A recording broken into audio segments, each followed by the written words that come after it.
స్తోత్రం. హల్లెలూయా.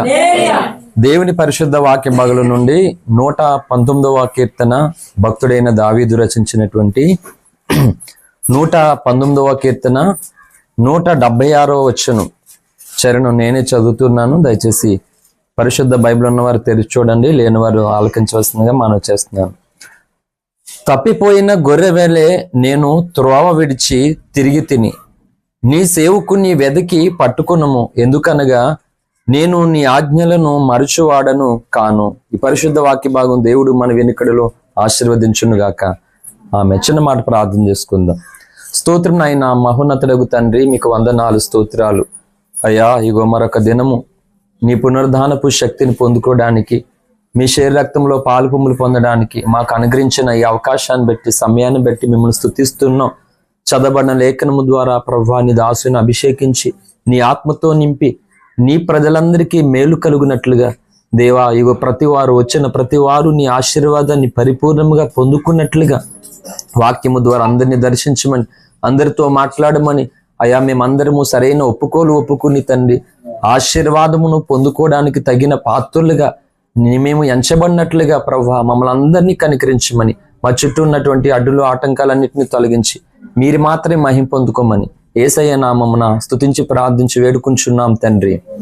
ఆమేన్ ఆమేన్. హల్లెలూయా. దేవుని పరిశుద్ధ నామానికి మహిమ కలుగును గాక. ప్రభుని ఆరాధించడానికి వచ్చిన మీ అందరికీ లైవ్ లో ఉన్న వారికి హృదయపూర్వకమైన వందనాలు. మంచిది. ప్రభునందు ప్రియమైనటువంటి సంగమ, భక్తుడైనటువంటి దావీదు మన జీవితంలో యేసునందు విశ్వాసం ఉంచి రక్షింపబడినటువంటి మనం నడుచుకోవలసినటువంటి విధానం ఏంటి, చేయవలసినటువంటి భక్తి ఏంటనేది భక్తులే మనకు నేర్పించారు, భక్తులే వారు మనకు చూపించారు మాట. కనుక భక్తి అనేటువంటిది ఈ భూమి మీద అత్యంత ప్రాముఖ్యమైనది. ఎంత ప్రాముఖ్యమైనది అంటే ఇంకా ఫైనల్గా షార్ట్లో మన ప్రాణము కంటే భక్తే ఎక్కువ. అర్థమవుతుందా? భక్తి కొరకు మన ప్రాణాన్నైనా మనం వదిలేసుకోవాలి. అంటే ప్రాణాన్ని వదిలేసుకోవాలన్నంత విశ్వాసంలోనికి, అంత భక్తిలోనికి మనం ఎదగాలి మాట. హల్లెలూయా. ఈరోజు దేని కొరకు దేన్ని మనం వదులుకుంటున్నామో మనం ఒకసారి జ్ఞాపకం చేసుకోవాలి.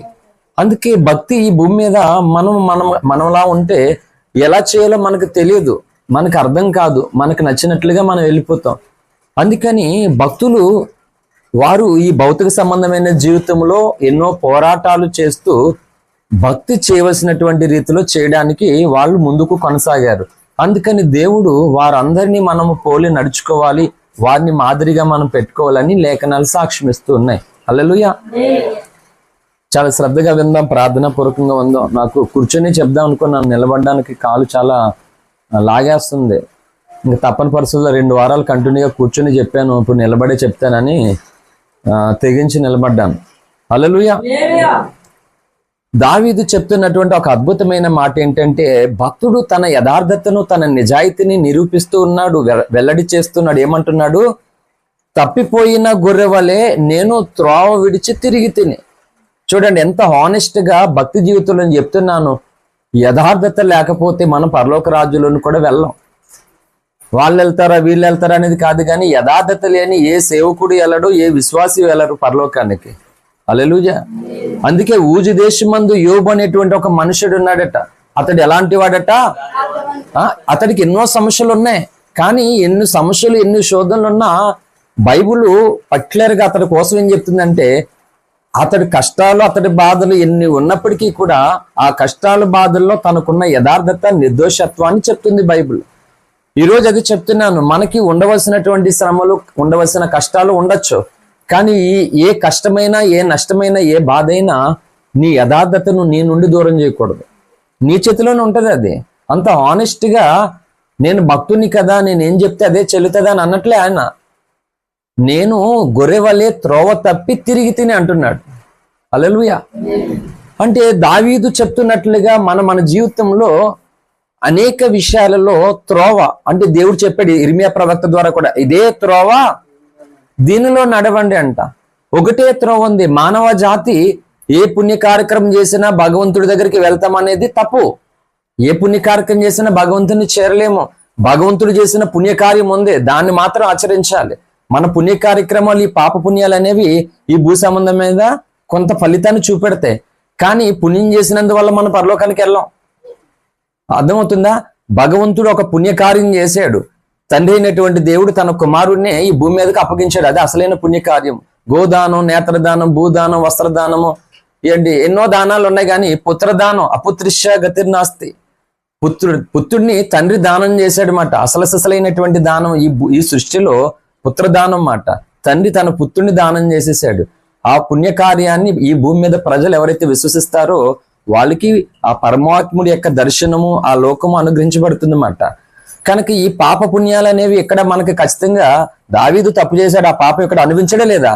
ఖచ్చితంగా కర్మ ఫలితం అనేది ఒకటి ఉన్నది, అది ఖచ్చితంగా అనుభవిస్తాము. కాకపోతే ఏంటంటే ఆ కర్మ ఫలితంగా దేవుడు మనల్ని నిత్య నాశనానికి వెళ్ళకూడదని ఆ కర్మ ఫలితాన్ని మధ్యలోనే ఆ శాపాన్ని విడిపించడానికి తన పరిశుద్ధ రక్తాన్ని చిందించాడు. లేకపోతే ఈ కర్మ ఫలితంగా మనం అందరం నిత్య నాశనానికి వెళ్ళాలి. కానీ కర్మ ఫలితం ఉంది కానీ 100% ఆ కర్మ ఫలితం నెరవేరదు మాట. ఎందుకంటే ఆ కర్మ ఫలితం తీసివేయడానికి రక్షకుడు రక్తాన్ని చిందించాడు. కాబట్టి ఆ కర్మ ఫలితం ఇక్కడ కొంత శ్రమ పెడుతుంది, ఇక్కడ కొంత బాధ నష్టం కలుగుతుంది ఖచ్చితంగానే. ఎవరికైనా సరే తప్పు చేసినటువంటి వారికి ఖచ్చితంగా దాని యొక్క పర్యవసాన్ని భూమి మీద కలుగుతుంది. ఎలాగైతే దేవుని కృప ఎవరైతే పొందుతారో అందరూ వాళ్ళు నిత్య నాశనాన్ని తప్పించుకుంటారు. హల్లెలూయా. సో త్రోవ తప్పి తిరిగి తిని అంటున్నాడు.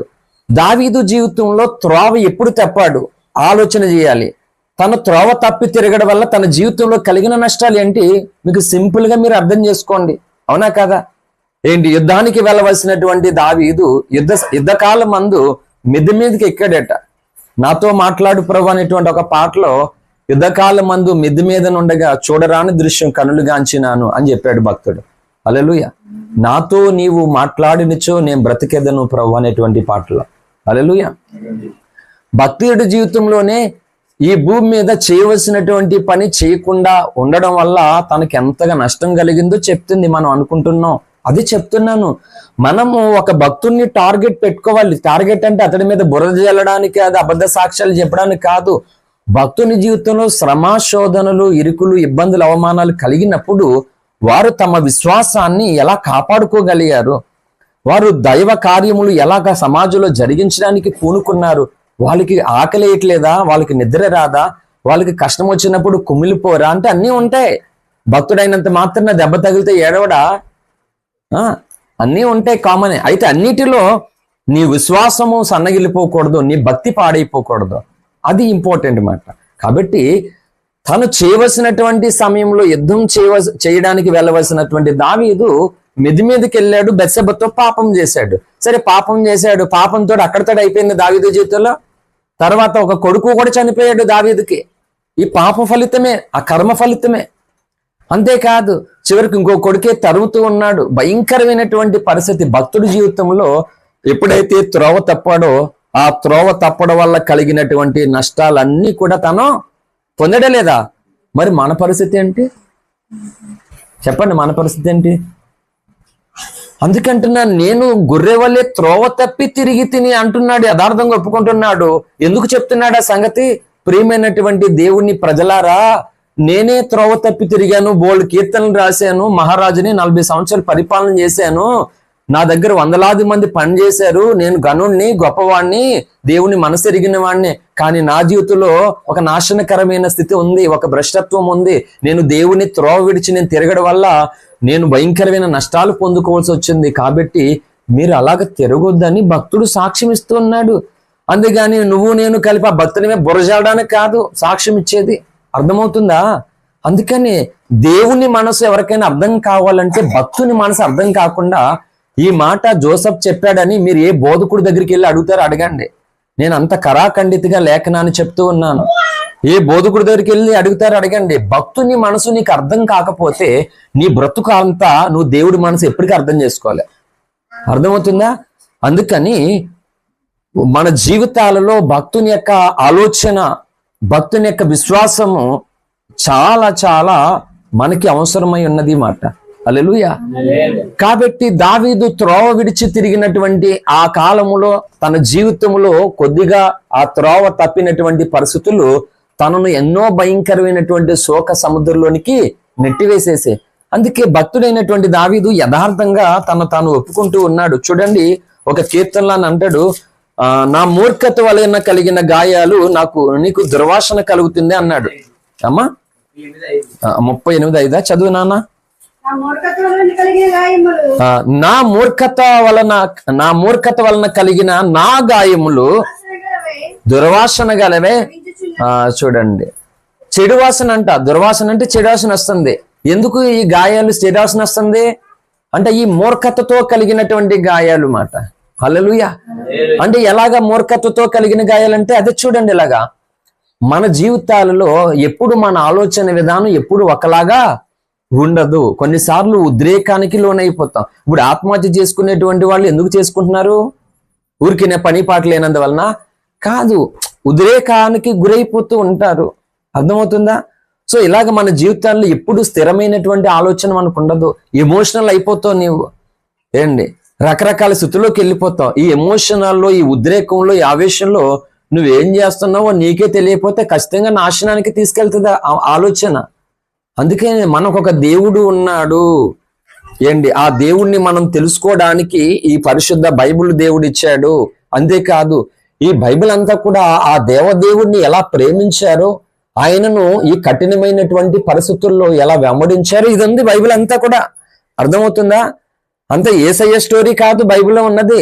యేసయ్య కొరకు భక్తులు జీవించినటువంటి జీవితం బైబిల్ అంటేనే. హల్లెలూయా.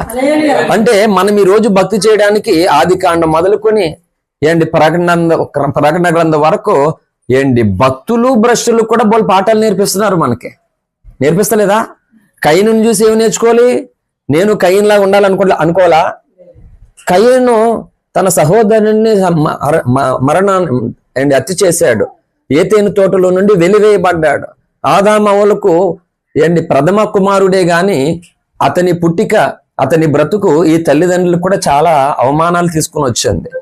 ఇలా చూసినప్పుడు మనం కయ్యన్లాగా ఉండాలనుకుంటామా? అదే అంటున్నాను. భక్తి ఏం చెప్పిందంటే నీతితో కూడిన కొంచెమే శ్రేష్టం అంట. అంటే నీతి కానిది చాలా ఉంది లోకంలో. చాలా ఉంది. దాన్ని బట్టి నువ్వు సుఖపడచ్చు, నువ్వు సంతోషపడచ్చు, గణపరచబడచ్చు. కానీ అది నిన్ను నాశనానికి తీసుకెళ్తుంది. అందుకే క్రైస్తవానికి కొన్ని విలువలు పెట్టాడు దేవుడు. ఎవరో చూడడం లేదు కదా అని దోచేసుకుంటే, అబద్ధాలు ఆడేస్తే, దొంగతనం చేస్తే దేవుడు చూస్తాడు ఖచ్చితంగాని. అందుకని బైబిల్లో ఉన్నటువంటి భక్తులేమి భ్రష్టులేమి వీళ్ళందరూ కూడా ఇక్కడ ఎందుకు దేవుడు రాపించాడంటే వీళ్ళిద్దరూ కనబడుతున్నప్పుడు నువ్వు ఎవరి ఆలోచన విధానంలో నీ జీవితంలో కొనసాగాలి. ఎవరి ఆలోచన విధానంలో నువ్వు వెళ్తే నీకు కొంత కష్టం కలిగినా సుఖపడతావు, లేకపోతే ఇంకొకరి ఆలోచన విధానం వెళ్తే ఇక్కడ లాభం కలిగి తర్వాత నువ్వు నాశనం అయిపోతావు. చెప్పింది క్లియర్గా.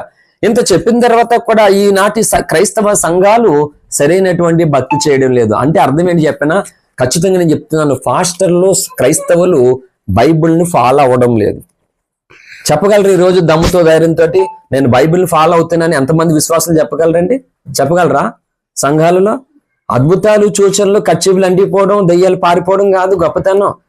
బైబిల్లో నా జీవితం బైబిల్లో ఉంది, బైబిల్లో నా బ్రతుకులో ఉందని ఎంతమంది చెప్పగలరండి ఈరోజు? హల్లెలూయా. అందుకే చెప్తున్నాను చూడండి, ఇంత విలువలతో కూడినటువంటి ఒక గ్రంథాన్ని దేవుడు మానవ జాతికి ఇస్తే అందులో సగము మాకు వద్దు ఈ గ్రంథం, ఇది మ్లేచ్చులు జతమని బైబిల్ను బూతులు తిడుతున్నారు, ఇది నల్లట్ట అని వల్గర్గా మాట్లాడుతున్నారు. మాట్లాడతారా లేదా? మాట్లాడుతున్నారు. మరి యేసయ్యను ప్రేమిస్తున్న నీ జీవితంలో బైబిల్కి ఇచ్చే స్థానం ఏంటో నువ్వు చెప్పగలవా? నేను చెప్తున్నాను, నాది ఒక్కొక్క సందేశం 1000 ప్రసంగాలు. అంటే 1000 ప్రసంగాలు వింటే నీకు కలిగే విశ్వాసం, నువ్వు నేర్చుకునేటువంటి భక్తి, పొందే మారు మనసు, పొందే ఆశీర్వాదము 1000 ప్రసంగాలు వింటే నీకు ఎలా వస్తుందో, నాది ఒక్క ప్రసంగం వింటే నువ్వంత ప్రభావితం కలిగిన వ్యక్తి అవుతావు. నేను ఒక ఛాలెంజింగ్ గా చెప్తున్నాను ఈ సందేశాన్ని. హల్లెలూయా. ఈ సందేశమే కాదు, నా జీవితాన్ని ఒక ఛాలెంజింగ్ గా పెట్టాడు పరిశుద్ధాత్మ దేవుడు. బైబిల్ లేదు ఈ రోజు మన జీవితంలో. బైబిల్ ప్లేసులు అనేకమైన వచ్చేసే. అలా వచ్చేయడం వల్ల ఏమవుతుందని చెప్పండి, మనం దారిలో నడుస్తున్నాం, దారి తప్పుతున్నామా? ఖచ్చితంగా దారి తప్పిపోతున్నాం. హల్లెలూయా. అందుకని దేవుడు చెప్తూ ఉన్నాడు ఒక మాట, ఈనాటి తరాన్ని చూస్తూ ఉన్నప్పుడు నా లేఖనాలను, ప్రవక్తలను, భక్తులను, పరిశుద్ధులను నేను ఇచ్చినా గాని ఈనాటి తరము ఎలా ఉన్నదని యేసు ప్రభువారు చెప్తున్నటువంటి ఒక మాట. లూకా సువార్త 9వ అధ్యాయంలోనికి రండి. స్తోత్రం. లూకా సువార్త 9వ అధ్యాయము 41వ వచనం చదవండి. అందుకు యేసు విశ్వాసము లేని మూర్ఖ తరము వారులారా, చూడండి ఏమంటున్నాడు దేవుడు. ఎవరు అంట? విశ్వాసము లేని ఎవరు? మనమే, ఈనాటి సంఘాలే. హల్లెలూయా. విశ్వాసం లేని ఏ తరం అంట? మనం మూర్ఖ తరం అంట. చెప్పగలవా? ప్రభా నాకు ఇంత విశ్వాసం ఉందయ్యా, షడ్రక్ మేషక్ అబేద్నెగోలు లాగా నీ కొరకు నేను అగ్నిగుండంలో దూకేంత విశ్వాసం ఉంది. దానియేలు లాగా ప్రార్థన మానడం కంటే చావడమే మేలని సింహాల బోన్లోకి వెళ్ళిపోయేంత విశ్వాసం నాకు ఉందయ్యా. చెప్పగలమా మనము? అందుకంటున్నాడు ఆయన. చెప్పలేరు. ఇప్పుడు ఛాలెంజ్లు చేసుకున్నారు, దమ్ములు కొట్టుకుంటున్నారు. వాళ్ళకంటే నేను వాళ్ళకంటే వీళ్ళకంటే గొప్ప అని అనుకోవద్దు. అది కాదు కావాల్సింది. నేను చెప్తున్నాను, నీ విశ్వాసం నీ చుట్టుపక్కల ఉన్న కొన్ని వేల మంది కంటే అత్యధికమైన విశ్వాసం ఉండాలి నీకు. అందులో పోటీపడు నువ్వు, నీ విశ్వాసము. అంతేగాని సంఘంలో అమిత కంటే అందరికంటే ఎక్కువగా దేవుణ్ణి ప్రేమతో నింపబడిన వ్యక్తిగా నిన్ను నీవు కనబరుచుకోవడం కొరకు నువ్వు పోటీపడు. అంతేగాని మిగతా చెత్త పోటీలు అన్నీ నేను 3 సార్లు చెప్పాను. తిండిల పోటీ ఉంటది, ఆటల పోటీ ఉంటది, పాటల పోటీ ఉంటది, ముగ్గుల పోటీ ఉంటది, కుస్తీల పోటీ ఉంటది కదా. అన్ని పోటీలు ఉన్నాయి లేవా? నేనేం చెప్తున్నానంటే, క్రైస్తవులైనటువంటి మనము ఈ పోటీలు కాదు మనకు కావాల్సింది. నీవు అసలైనటువంటి పోటీ ఏంటంటే, నీ చుట్టూ ఉన్నటువంటి వారి కంటే, నీ సంఘములో ఉన్నటువంటి అందరికంటే అత్యధికమైనటువంటి ప్రేమతో నువ్వు నింపబడాలి మాట. ఎప్పుడు వస్తావు ఇందులోకి? అంటే చెత్త పోరాటంలో నువ్వు ఉన్నంతకాలం మంచి పోరాటంలోనికి రాలేవు ఎప్పటికీ కూడా. అందుకే పౌలు తన పోరాటాన్ని గురించి ఏమని చెప్పాడు? ఏ పోరాటం పోరాడుతున్నాడు? మంచి పోరాటం. అందరూ చెప్పలేరు. అంటే నీ ఆలోచన విధానాన్ని సాతానుడు ఏం చేస్తున్నాడు అంటే తోతప్పు చేస్తున్నాడు. నీ ఆలోచన విధానం ఎవరికి కనెక్ట్ అవ్వాలంటే, నీ ముందు సరైనటువంటి బోధకుడు ఉన్నాడని నువ్వు నమ్మగలిగితే, అర్థమవుతుందా? పరిశుద్ధాత్మ చేత దేవుని అభిషేకం పొందినటువంటి బోధకుడు నాకు ఉన్నాడన్నప్పుడు ఆ బోధకుని ఆలోచనలోకి నీ ఆలోచన కనెక్ట్ అవ్వాలి. హల్లెలూయా. అలా కనెక్ట్ అయినటువంటి తర్వాత పరిశుద్ధాత్మ దేవునికి నువ్వు కనెక్ట్ అవ్వాలి. రెండూ లేకపోతే నేను చెప్తున్నా 100% అందరూ త్రోవ తప్పిపోతారు. త్రోవ తప్పి ఏమవుతారంటే నశించిపోతారు. అందుకే దేవుడు చెప్తున్నాడు ఈ లోకా 19:41 విశ్వాసం లేని మూర్ఖతరం వారులారా, నేను మిమ్మల్ని ఎంతకాలం. ఆయన ఎంత బాధపడుతున్నాడండి, సహిస్తున్నాడట ఆయన. మన బాధలే మనం అనుకుంటున్నాం కానీ అసలు మనం దేవుణ్ణి బాధ పెడుతున్న వారిగా ఉండకూడదనేది ఎప్పుడు నేర్చుకుంటామండి? అది చాలా చాలా ప్రమాదమై ఉన్నది మాట. హల్లెలూయా.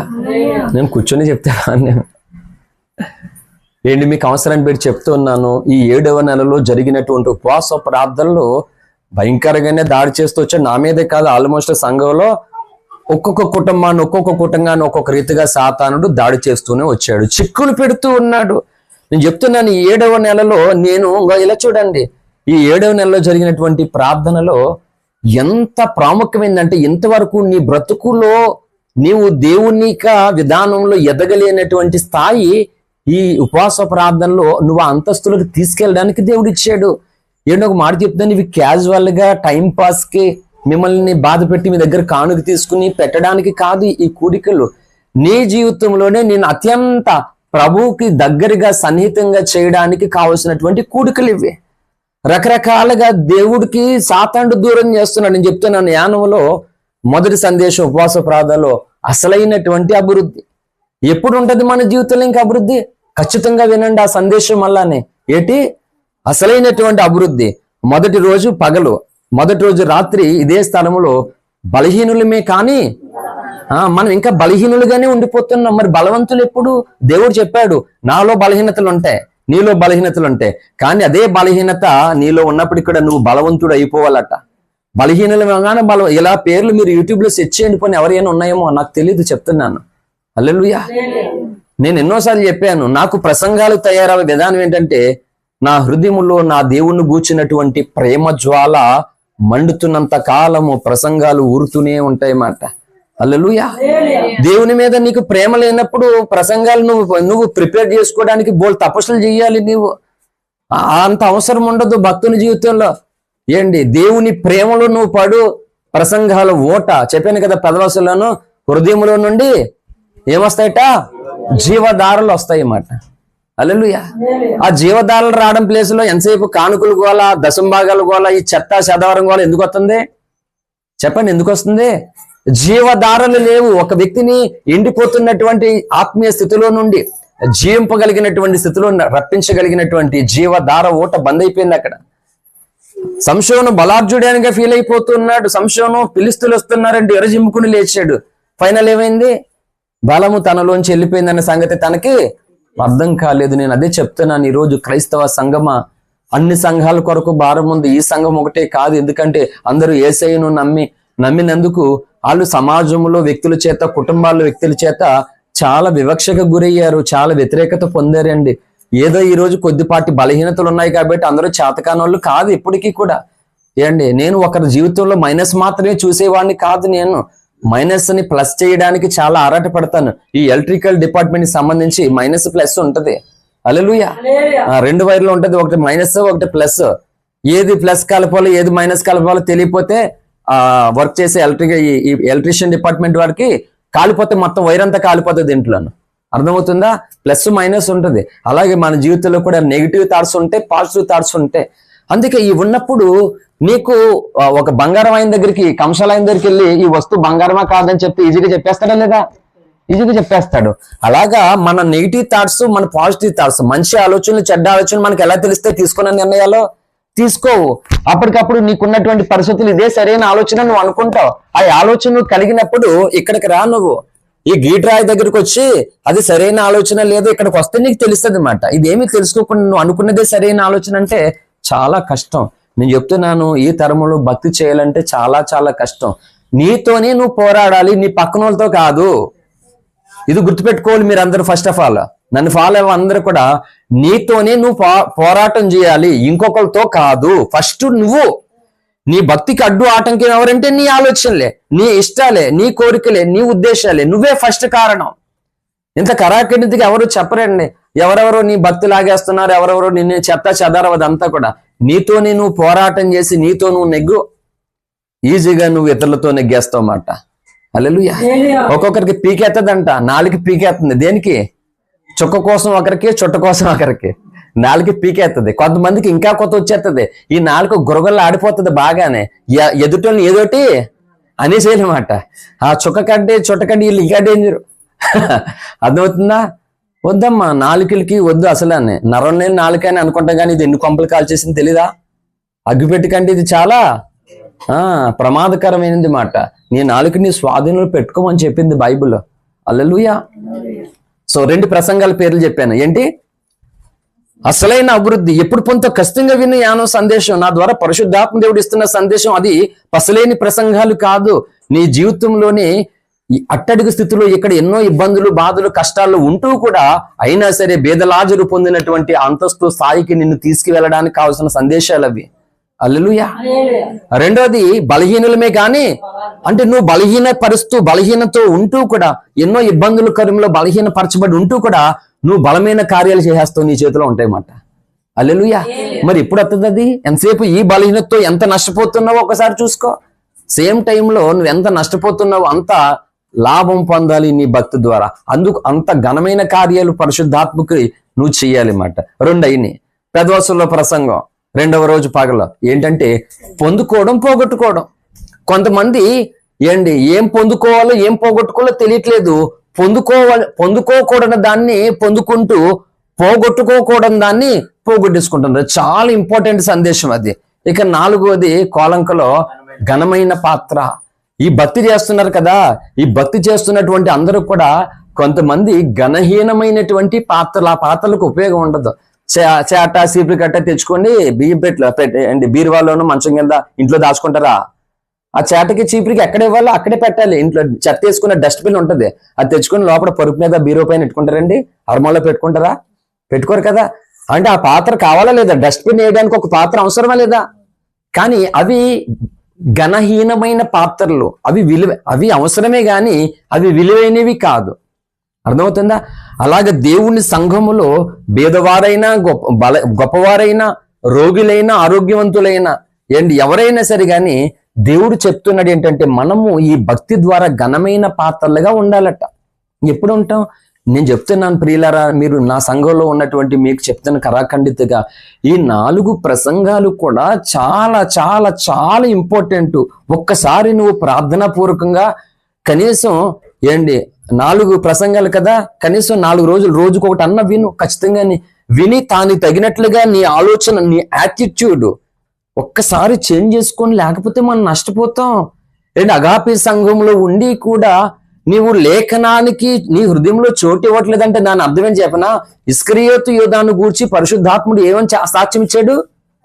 అతడు పుట్టి ఎండని ఎడల మేలన్నాడు. నేను చెప్తున్నాను, గుర్తుపెట్టుకో. అగాపే సంఘంలో ఉండి వాక్యానికి నువ్వు ఇంపార్టెంట్ ఇవ్వకుండా నీకు నచ్చినట్లుగా నీవు ఈ లోకంలో పడిపోయి బ్రతుకుతున్నావు అంటే దాని అర్థం ఏంటంటే నువ్వు పుట్టకపోతేనే నీకు మేలు.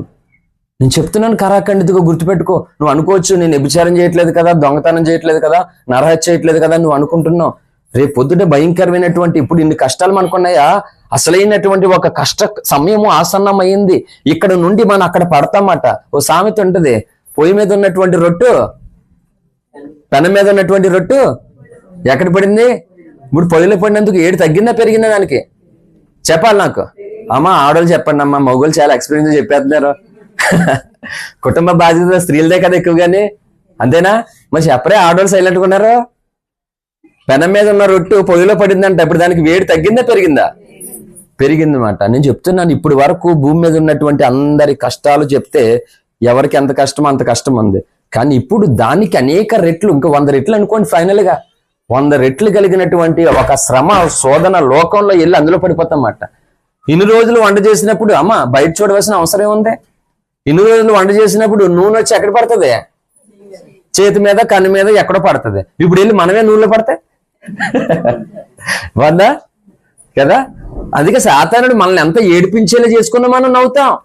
నవ్వడానికి కారణం ఏంటి? పరిశుద్ధ లేఖనం. అమ్మో దెబ్బ తగిలింది బాబు అని ఇంకా మూలిగే నక్కలాగా ఉండాలని ఆడు అనుకుంటాడు అన్నమాట. నీకు సమస్య వచ్చింది, ఇంక ఎందుకు నువ్వు అలాగే పాడైపోవాలని ఆడు అనుకుంటాడు.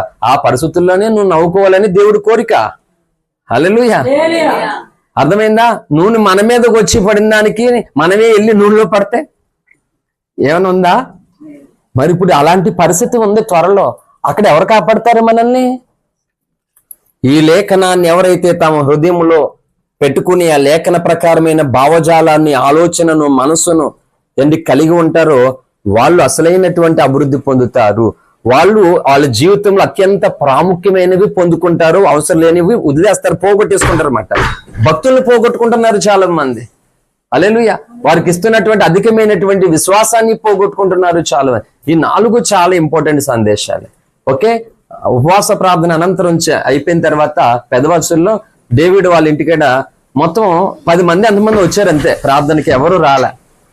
కానీ చెప్తున్నా గుర్తుపెట్టుకోండి, జోసఫ్ అనే నేను ఇంతవరకు ప్రేమ కోసం ఎన్నో సందేశాలు చెప్పాను. మీరు వినే ఉంటారు, చాలా మంది ఉన్నారు. నేనేం చెప్పానంటే నా లైఫ్ అంతా కలిపి మొత్తం ప్రేమ కోసమే సందేశాలు చెప్పగలను నేనని చెప్పాను ఎన్నోసార్లు.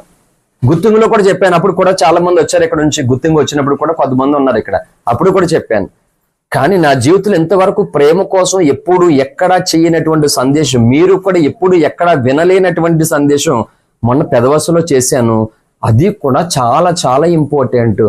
నువ్వు ఎన్ని వాక్యాలు నేర్చుకుని ఎంత ప్రార్థన చేసుకున్నా నువ్వు ప్రేమ కలిగి లేకపోతే అసలు దేవుని రాజ్యానికి నువ్వు వారసుడు కాదు.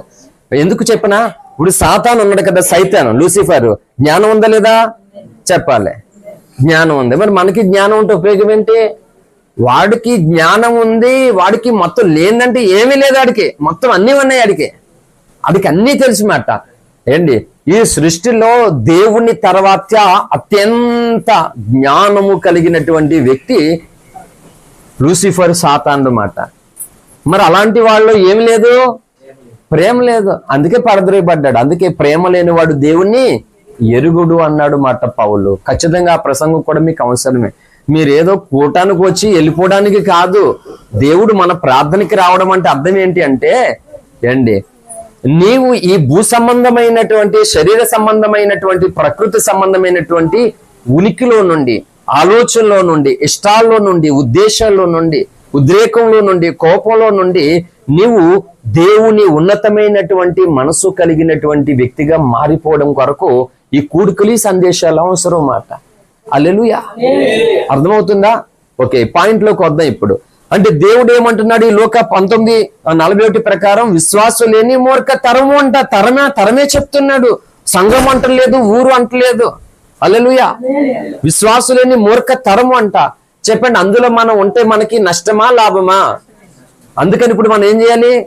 ఈ విశ్వాసం లేని మూర్ఖ తరానికి వేరవ్వాలి. చూసావా, భక్తి చేయడం అంత ఆషామాషి కాదు. ఎండాకాలంలో అప్పుడే వర్షాకాలం చూపెడుతుంది మనకి. హల్లెలూయా. మా అక్క ఈ వారం రోజులు డ్యూటీకి వెళ్ళి ఏదో సాధించాడు అనుకుంది, కానీ ఎంత పోగొట్టుకుందో తనకి అర్థం అవ్వలేదు. నేను మొక్క మీద మాట్లాడతాను, ఏదన్నా సరే. అర్థమవుతుందమ్మా? హల్లెలూయా. నేను ఎన్నోసార్లు చెప్పాను, కష్టపడండి, చక్కగా చేసుకోనండి, వ్యాపార ఉద్యోగం పని ఏది ఉంటది చేసుకోండి చక్కగా, కానీ నీ భక్తిని విడిచిపెట్టొద్దు. నువ్వు చక్కగా కష్టపడి ఏదైనా సరే అమ్మ, మీరు డిస్టర్బ్గా అవ్వద్దు, కానీ నీ భక్తి జీవితాన్ని చల్లార్చుకోవద్దు. దాన్ని మన్నించుకుంటూ నువ్వు కష్టపడు. ఏ పని చేస్తావు, ఏ వ్యాపారం చేస్తావు, ఏ ఉద్యోగం చేస్తావో కష్టపడు చక్కగా. అరే పిల్లలు కూర్చోవాలరా, అసలే మూలిగా నాక మీద తాటికి పడినట్టుంది మన వ్యవహారం. కింద పైన మొత్తం కాలిపోతుంది. మళ్ళీ మీరు కూడా ఆ ఉరుము కంటే ఎక్కువ శబ్దం ఇచ్చారనుకో, అప్పుడు ఉరుము శబ్దం వస్తుంది, కానీ ఉరుము శబ్దం కంటే ఈ శబ్దం ఎక్కువ వచ్చేలా ఉంది కదా అని లైవ్ లో వినేవాళ్ళు అనుకోకూడదు. అర్థమవుతుందండి? హల్లెలూయా. అందరూ 2 చేతులు పైకి ఎత్తి దేవునికి స్తోత్రం. ఇలా మధ్య మధ్యలో చెప్తుంటే బాగుంటుంది అన్నమాట కదా. ఓకే, కాబట్టి ఇదంతా ఎందుకు వచ్చిందంట? ఒక భక్తుడే సాక్ష్యం ఇస్తున్నాడు, నేను గొర్రె వలె త్రోవ తప్పి తిరిగి తిని అన్నాడు. ఇలా తిరగడం వల్ల ప్రతి వ్యక్తి జీవితంలోనూ కూడా చాలా చాలా ఘోరమైనటువంటి నష్టాలు పొందుకోవాల్సి వస్తుంది. అది చాలా కష్టం. అది ఒక ఊబి మాట. అందులోకి వెళ్ళిపోయమంటే వెనక్కి రావడం చాలా చాలా కష్టం. దావీదు దేవుని కృమ్మెడ్డు వచ్చేసాడేమో గాని వచ్చేసాడు, కానీ వచ్చేసరికి ఈలోగా తన జీవితంలో ఎంత నష్టపోవాలో, ఎంత ఏడవాలో, ఎంత బాధపడాలో అవన్నీ పడవలసి వచ్చింది తన జీవితంలో. పడలేదండి? అందుకంటున్నాడు యథార్థంగా 38:5 నా మూర్ఖత్వం వలన కలిగిన గాయాలట. గాయాలు ఎందుకని ఒక సందేశం చేశాను నేను ఇదే స్థలంలో. ఖచ్చితంగా దేవుణ్ణి ప్రేమించే ప్రతి వారికి దేవుడు గాయాలు చేస్తాడట. డాక్టర్ గారు ఏం చేస్తారు? ఆరోగ్యం రావడం కొరకు మనకే అవసరమైనప్పుడు కొన్నిసార్లు కోసేస్తాడనమాట. హల్లెలూయా. కక్షతోటి పాత పగలతోటి కోసేస్తాడా? కాదు, మనకి ఆరోగ్యం ఇవ్వడానికి డాక్టర్ గారు కోసేస్తాడు.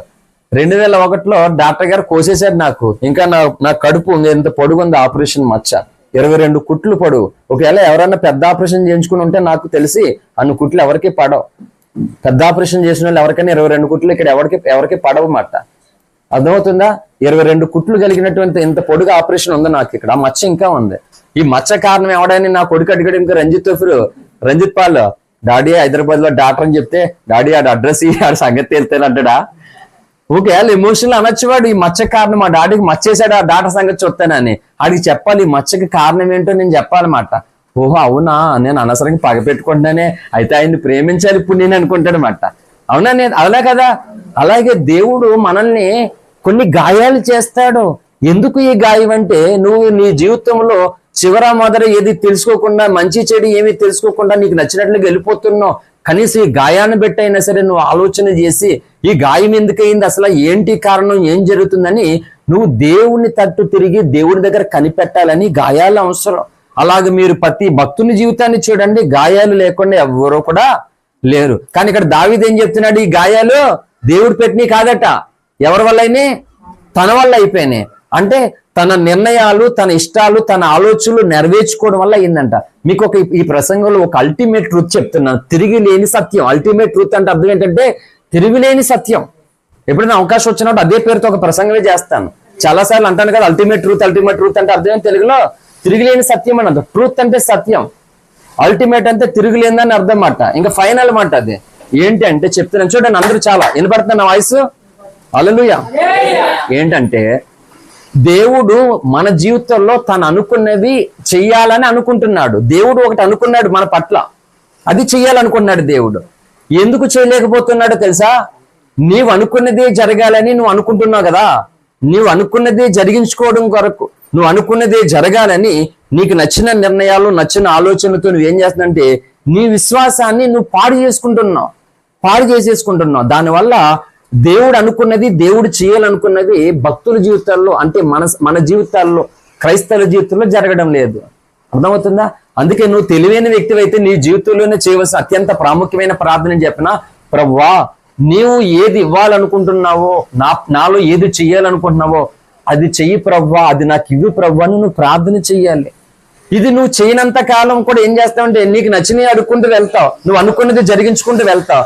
దీంట్లో ఎన్నో వ్యతిరేకతలు ఉంటాయి, ఎన్నో దేవునికి అయిష్టమైనవి ఉంటాయి, అంటే ఇష్టం లేనివి ఉంటాయి, దేవునికి విరోధకరమైనవి ఉంటాయి, దేవుడికి అసహ్యకరమైనవి ఉంటాయి.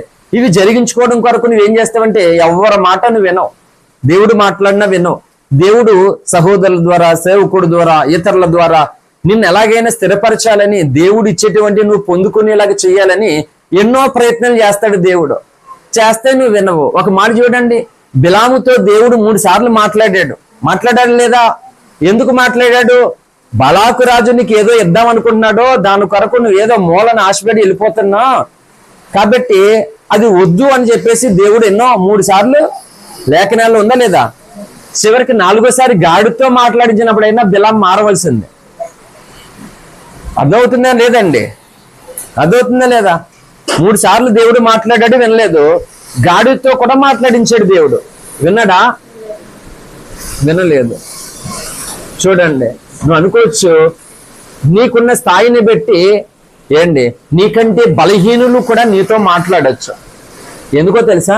అక్కడ నీ స్థాయి మర్చిపోయి నీ ఉన్న స్థితిలో నీకంటే ఒక బలహీనుడు, ఒక చిన్నవాడు, నీకున్నటువంటి ఆస్తులో కానీ, అంతస్తులో కానీ, ఆరోగ్యంలో కానీ, జ్ఞానంలో కానీ చాలా తక్కువ స్థాయి వాళ్ళు కూడా నీకు ఏదైనా ఒక మంచి విషయం చెప్పారనుకో, నువ్వు వినాలి.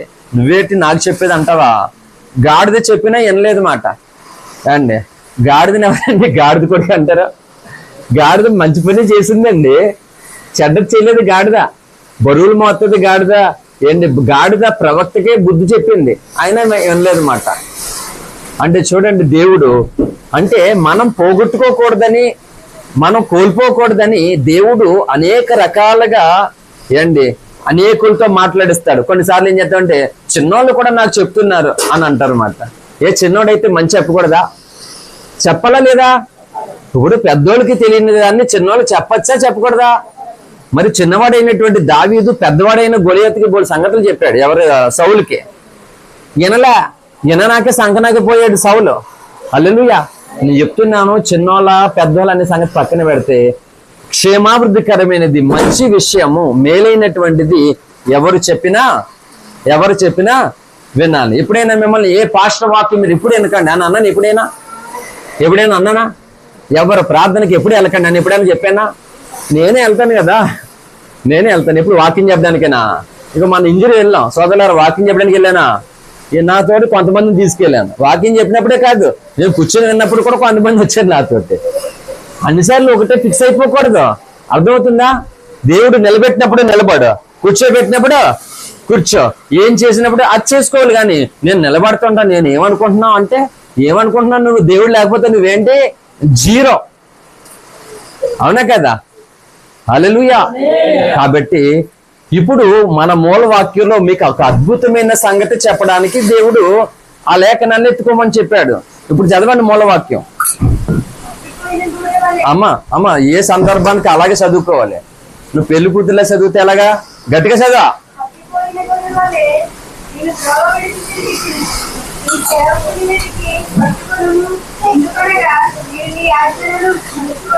ఆమేన్, హల్లెలూయా. చూడండి, అక్కడ ఉంది అసలైనటువంటి గొప్ప ఆశీర్వాదం మాట. ఇంతవరకు దావీదు ఏం చెప్పాడు తన జీవితాని కోసం?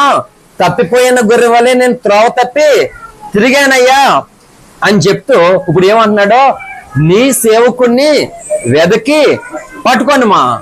ఏం చేయాలంటే, ఎందుకు పట్టుకోవాలంటే వెదకి? అమ్మ వీలైతే డోర్ వేసేసండి, లోపలికి వచ్చేసండి. విన్నారా? దావీదు అక్కడితో ఆపేలేదు. తప్పిపోయిన గొర్రె వల్లే త్రోవ తప్పి తిరిగితేనే ఇప్పుడు ఏమన్నాడు? నీ సేవకుని వెదకి పట్టుకోను. దేవునికి స్తోత్రం. నాకు ఎన్ని కష్టాలు వచ్చాయో నిజంగా. నాకు వచ్చే కష్టాలు పగోడు కూడా రాకూడదు నిజంగానే. నా కష్టాలన్నీ ప్రసంగంలో వస్తాయి. ఏంటి ప్రసంగం తర్వాత పడిపోవడాలు, నాకు ప్రసంగంలోని విపరీతమైన కష్టాలు వచ్చేస్తాయి. ఈ గాలివాన్లు మీ అందరికీ కనబడుతున్నాయి. రోజు ఈ గాలివాన్లో మీ అందరికీ కనబడకుండా నాకు కనబడుతూ వచ్చాయి. కొన్నిసార్లు అన్ని అందరికి బాహటంగా దేవుడు చూపెడతాడు. పాస్టర్ గారు అలా చెప్తున్నాడు, ఏం లేదు కదా మీరు అనుకుంటారన్నమాట. కొన్నిసార్లు ఆహా ఇదే సంగతి అసలైన సంగతి అని అర్థమవుతుంది. ఇప్పుడు ఇంత డిస్టర్బెన్స్ ఎంత అర్థమైందా లేదా? అలాగే దేవుని యొక్క మాటను మనం మన జీవితంలో వినకుండా నీ చుట్టూ, అంటే ఇదనే కాదు, జీవితంలో, కుటుంబంలో, సంసారంలో, మన ఆలోచనలో, హృదయంలో చాలా వ్యతిరేకత, చాలా సుడిగాళ్ళు తిరుగుతూ ఉంటాయట. హల్లెలూయా. అందుకని దేవుని యొక్క వాక్యం సెలవుస్తుంది తెలుసా? అమ్మా చింతలు ఇలాగా, చింతలు ఊరుకో తల్లి, నా సంగతి తెలుసు కదా అసలనే. హల్లెలూయా. ఆ ఊరుకో. ఏం చేస్తాడంటే దేవుడు ఉరుము దాగు చోటు నుండి ఏం చేస్తాడా? ఉలిపేలు ఇస్తాడా? హల్లెలూయా. ఉరుము దాగు చోటు నుండి ఉత్తరం ఇస్తాడంట. అంటే ఉరుము ఒక స్వరం ఎలా కనపడుతుంది భయంకరంగా? ఉరుము శబ్దం, ఆ శబ్దం వెనకాల నుండి, ఉరుము దాగు ఆ శబ్దం నుండి దేవుని స్వరం వినపడుతుందంట మనకి. అందుకనే భక్తి జీవితంలో ఎన్ని వ్యతిరేకతలు మన కుటుంబంలో, ఈ ప్రకృతి ధర్మంగా ఎన్నో కలుగుతాయి. అలాగే జీవితంలో ఎన్నో కలుగుతున్నప్పుడు కూడా నువ్వు దేవుని స్వరం వినడానికి నువ్వు చాలా ఇష్టపడాలి. అర్థమవుతుందా? దేవుని స్వరం వినబడేటట్లుగా ఈ చెవులు చాలా జాగ్రత్తగా ఉండాలట. అందుకే అన్నాడు, ఆకాశమా ఆలకించుమా, భూమి చెవియొగ్గుమన్నాడు. దేవుని మాట నీ గందరగోళమైనటువంటి స్థితిలో నీవు వినడానికి కొరకు చెవి ఎగ్గుతూ ఉండాలట. హల్లెలూయా. అండ్ ఇప్పుడు అసలైన ప్రసంగం స్టార్ట్ అవుతుంది. ఏంటి అసలైన ప్రసంగం అంటే, అలాంటి పరిస్థితుల్లో దావీదు ఉన్నప్పటికీ ఒక గొప్ప ప్రార్థన చేశాడు. ఏమంటున్నాడు? దేవా నీ సేవకుని వెతికి పట్టుకో, వదిలేకో, నేను ఎలాగా త్రోవిడి తిరుగుతున్నాను. ఇప్పుడు నువ్వు వదిలేసావనుకో, అమ్మ చింతల్లి ఇలాగా సైలెంట్ కుంది తల్లి, వై వై ఆగి తల్లి, నీ ధనం పెడతా నాకు. ఏంటి త్రోవిడిచి నేను ఎలాగ తిరుగుతున్నానో ప్రభా, నన్ను ఎలా వదిలేకయ్యా, నేను ఎలా వదిలేస్తే నేను నాశనం అయిపోతాను, నేను మొత్తం పాడైపోతాను, నన్ను వెతికి పట్టుకోమంటున్నాడు. ఎందుకు? ఆ త్రోవ విడిచి వెళ్ళిపోయినటువంటి ఆ స్థితిలో నేను ఉండిపోకుండా నన్ను వెతికి నన్ను పట్టుకో, నన్ను కాపాడు అంటున్నాడు. ఎందుకంట ఆయన అన్నాడు లాస్ట్ లో, ఏమన్నాడు? నేను నీ ఆజ్ఞలను మరిచివాడను కాను. అది సంగతే. హల్లెలూయా. వినబడుతుందా? మరిచివాడును కాదంటే. ఇప్పుడు చెప్పండి, ఈ రోజు మన జీవితాలలో ఎన్నో వ్యతిరేకమైనటువంటి స్థితులు, పరిస్థితులు గుండా మనం వెళ్ళిపోతున్నాం.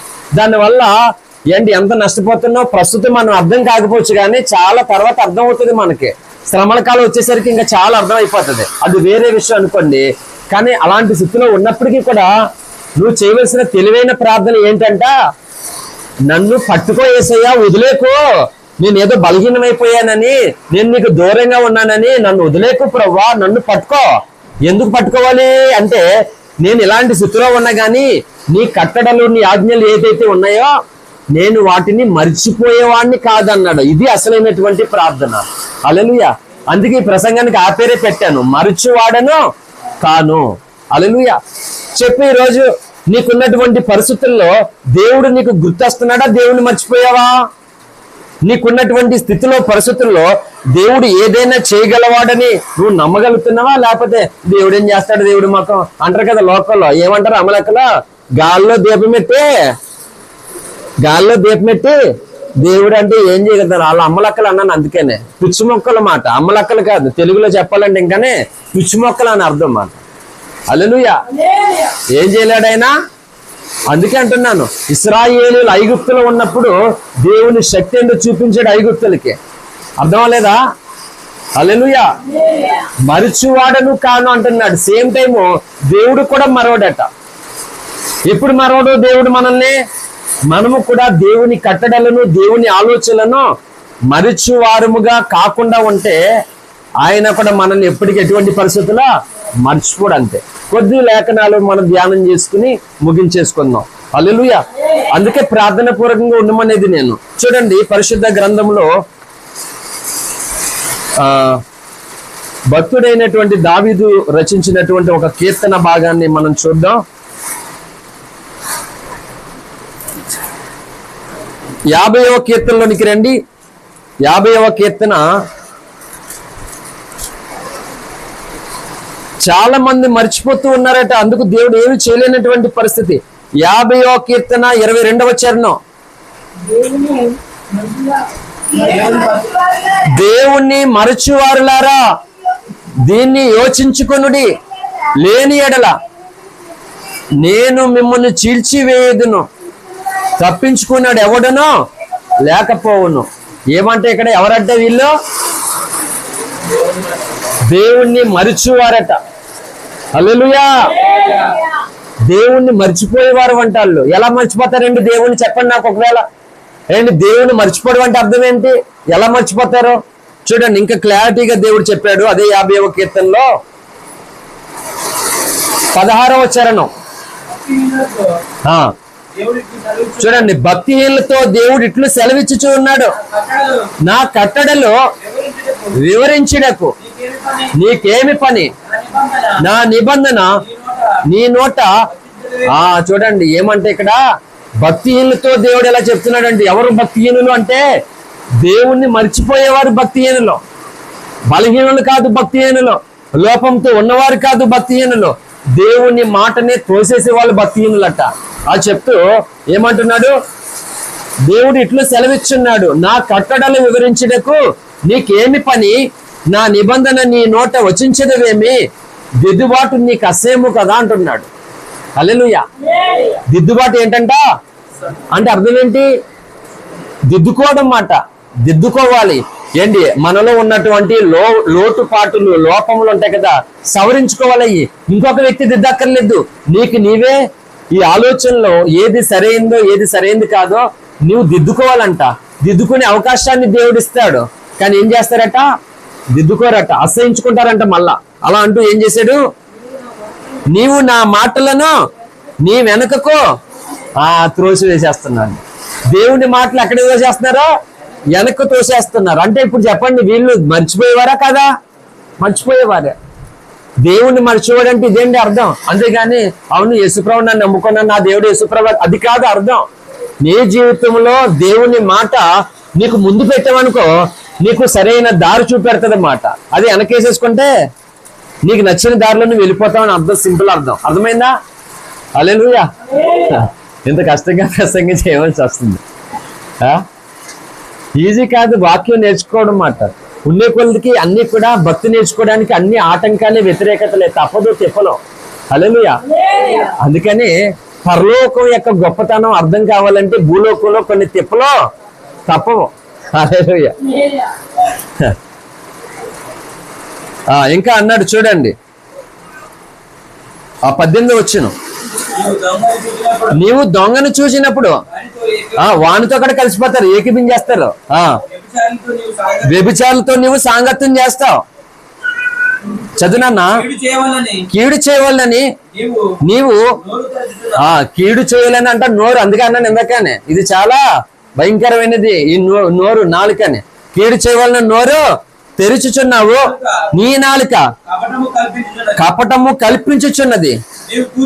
నీవు కూర్చుండి నీ సహోదరుని మీద కొండెములు చెప్పుచున్నావు, నీ తల్లి కుమారుల మీద అపనిందలు మోపుచున్నావు. చదువునన్నా, ఇట్టి పనులు నువ్వు చేసినను నేను మౌన ఇంటిని. ఎవరో దేవుడు మౌనంగా ఉన్నాడంటే ఇన్ని కార్యాలు చేస్తున్నా, అందుకు నేను కేవలము నీ వంటి వాడినని.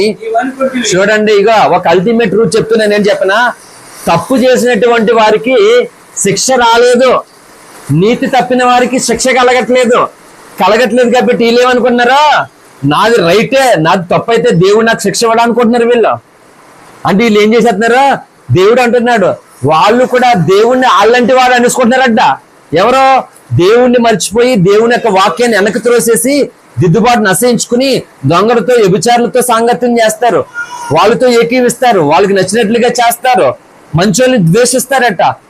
నాలుక ఎదుటి వారికి కీడు కోరుకుంటదంట. ఇన్ని రకాలుగా బ్రతికేస్తూ వీళ్ళు ఇన్ని చేసిన దేవుడు ఏం చేస్తాడంటే మౌనంగా ఉన్నాడట. ఇన్ని చేసిన అందుకని వీళ్ళేమనుకున్నారు, దేవుని మౌనంగా ఉంటేనే ఆయన్ని కూడా ఇలాగ అనేసుకున్నారంట. కొన్నిసార్లు మనుషులు ఏమంటారమ్మా, మౌనంగా ఉంటారంటారా? మౌనంగా ఉన్నందుకు ఏం చేస్తారో చేతగానోడు అనుకుంటారు అన్నమాట. మౌనం ఎప్పుడు చేతకంది కాదు. సముద్రం ఏముండదు ఏంటి, 1996 తుఫాను, చాలా మంది పిల్లలు పుట్టలేదు ఇక్కడ ఏంటి. 96 తుఫాను ఇలాగే స్టార్ట్ అయింది. గాలి ఎంత ఉందో లేదా, చిన్న చినుకులా, చిన్న చినుకులు అంతే. చక్కగా ఉంది, ఏదో మబ్బేసింది, చిన్న చినుకులు స్టార్ట్ అయిపోయాయి. కానీ మొత్తం ఇల్లులే కూలిపోతాయని ఎవడనుకున్నాడో. ఎన్ని వర్షాలు రాలేదు, ఎన్ని గాలులు రాలేదు, ఇది అలాంటిదే అనుకున్నాం అంతే ఏంటి. మొత్తం మామూలుగా లేదు. ఇంకా తెల్లారేసరికి ఇంకేమీ లేదు అసలు మొత్తానికి, భయంకరంగానే. మొత్తం మన ప్రాంతాల్లో ఒక హిస్టరీ మాట. నవంబర్ 6వ తారీఖు 1996 వచ్చిన తుఫాన్, ఆ రోజు తీసేసాడు కరెంటు. మళ్ళీ జనవరి 17వ తారీఖు పెద్ద పండుగ టైంలో వచ్చింది. డిసెంబర్ మొత్తం కరెంట్ లేదు, నవంబర్ మొత్తం కరెంట్ లేదు, జనవరి 17వ తారీఖున వచ్చింది కరెంటు.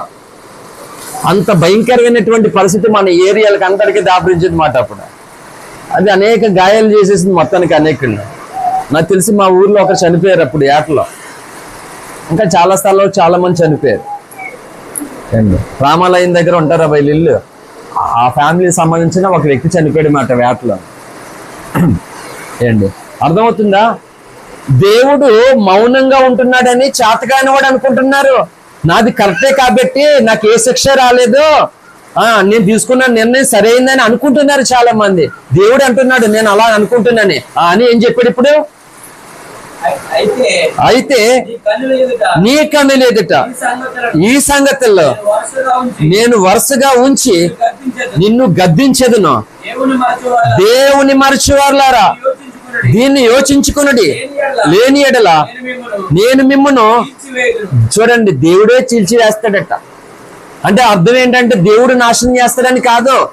దేవుడు నిన్ను రక్షించడానికి, దేవుడు నిన్ను కాపాడడానికి, దేవుడు కృప చూపించడానికి నువ్వు ఏమాత్రం ఆయనకి అవకాశం ఇవ్వక, ఆయన వైపు తిరగకుండా నువ్వు ఆయనకి వ్యతిరేకమైనటువంటి చేసుకుంటూ వెళ్ళిపోతా. వీళ్ళందరూ ఏం చేసుకుంటారంటే దేవుడు ఎరుబాగులోడు, ఏమీ కాదు, నిజంగా శిక్ష తప్పు చేసినాడు, శిక్ష వస్తే భయపడతారు కదా అందరన్నా, రావట్లేదంటే వాళ్ళది తప్పు కాదు, రైట్ అని ఎవరికి వాళ్ళు ఈ రోజు సంఘాల్లో జనులు కూడా ఏమవుతారంటే బరి తెగించి వాళ్ళకి నచ్చినట్లుగా బ్రతికేస్తున్నారట. పాస్టర్లు కూడా దేవుడు ఒకవేళ ఏమైనా చేస్తే ఎన్నే గద్దెం చేస్తారు కదా, ఎంతనే తిడతారు కదా, ఎన్నే కొడేస్తారు కదా అని అనుకుంటున్నారు వీళ్ళు. ఆయన దీర్ఘశాంతుడిగా మౌనంగా ఉన్నాడట. దేవుని మౌనాన్ని దేవుడు శిక్షించకపోగా చేతకానితనం అనుకుని వీళ్ళు ఇంకా వాళ్ళకి నచ్చినట్లుగా ఉన్నారట.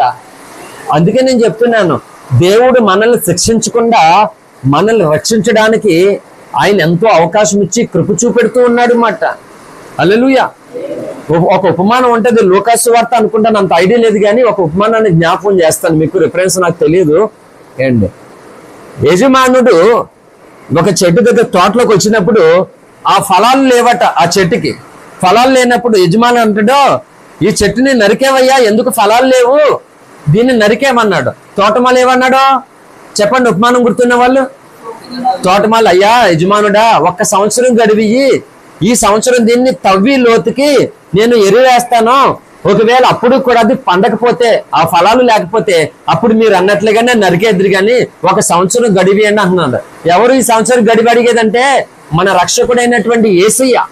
నీవు నేను ఫలించకపోతే తండ్రి అయిన దేవుడు అంటున్నాడు, ఎందుకు వెళ్ళి తీసే అంటున్నాడు.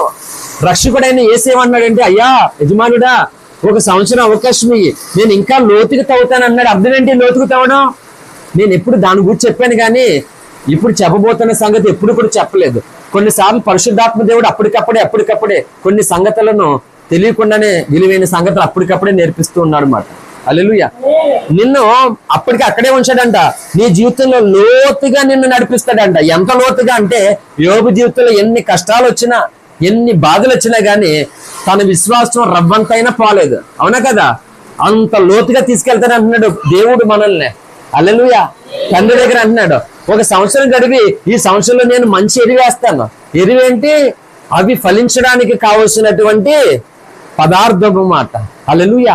అలాగే మనల్ని కూడా రక్షకుడు మనం ఫలించడానికి కావాల్సిన అన్ని చేస్తాడు. ఇక్కడ తండ్రి అయినటువంటి దేవుడు అలాగుంటే యేసుక్రీస్తు ప్రభువారు ఇలా చేస్తున్నాడు. ఇప్పుడు రివర్స్ లోకి వద్దాం. యేసయ్య ఇప్పుడు వీళ్ళు తీసేద్దామని అనుకుంటే సేవకుడు పౌలు లాగా ప్రసవేదన పడి, అయ్యా నా సంఘంలో అప్పులతోటి ఉండొచ్చు, అనారోగ్యాలతో ఉండొచ్చు, కానీ ఆత్మీయత లేని వారిగా అస్సలా ఉండకూడదు ప్రభువా, ప్రేమ ఫలాలు ఫలించలేని వారిగా అస్సలా ఉండకూడదు ప్రభు అని ఈ సేవకుడు కూడా కన్నీరు కాచి ఆయన బ్రతిమాలుతుంటాడు. తెలుసా మీకు ఈ సంగతి? హల్లెలూయా. అందుకే మనం నేర్చుకోవాలి. చి అన్న పో అన్న కృంగిపోకుండా సిలువను మోస్తూ గమ్యము చేరేదా.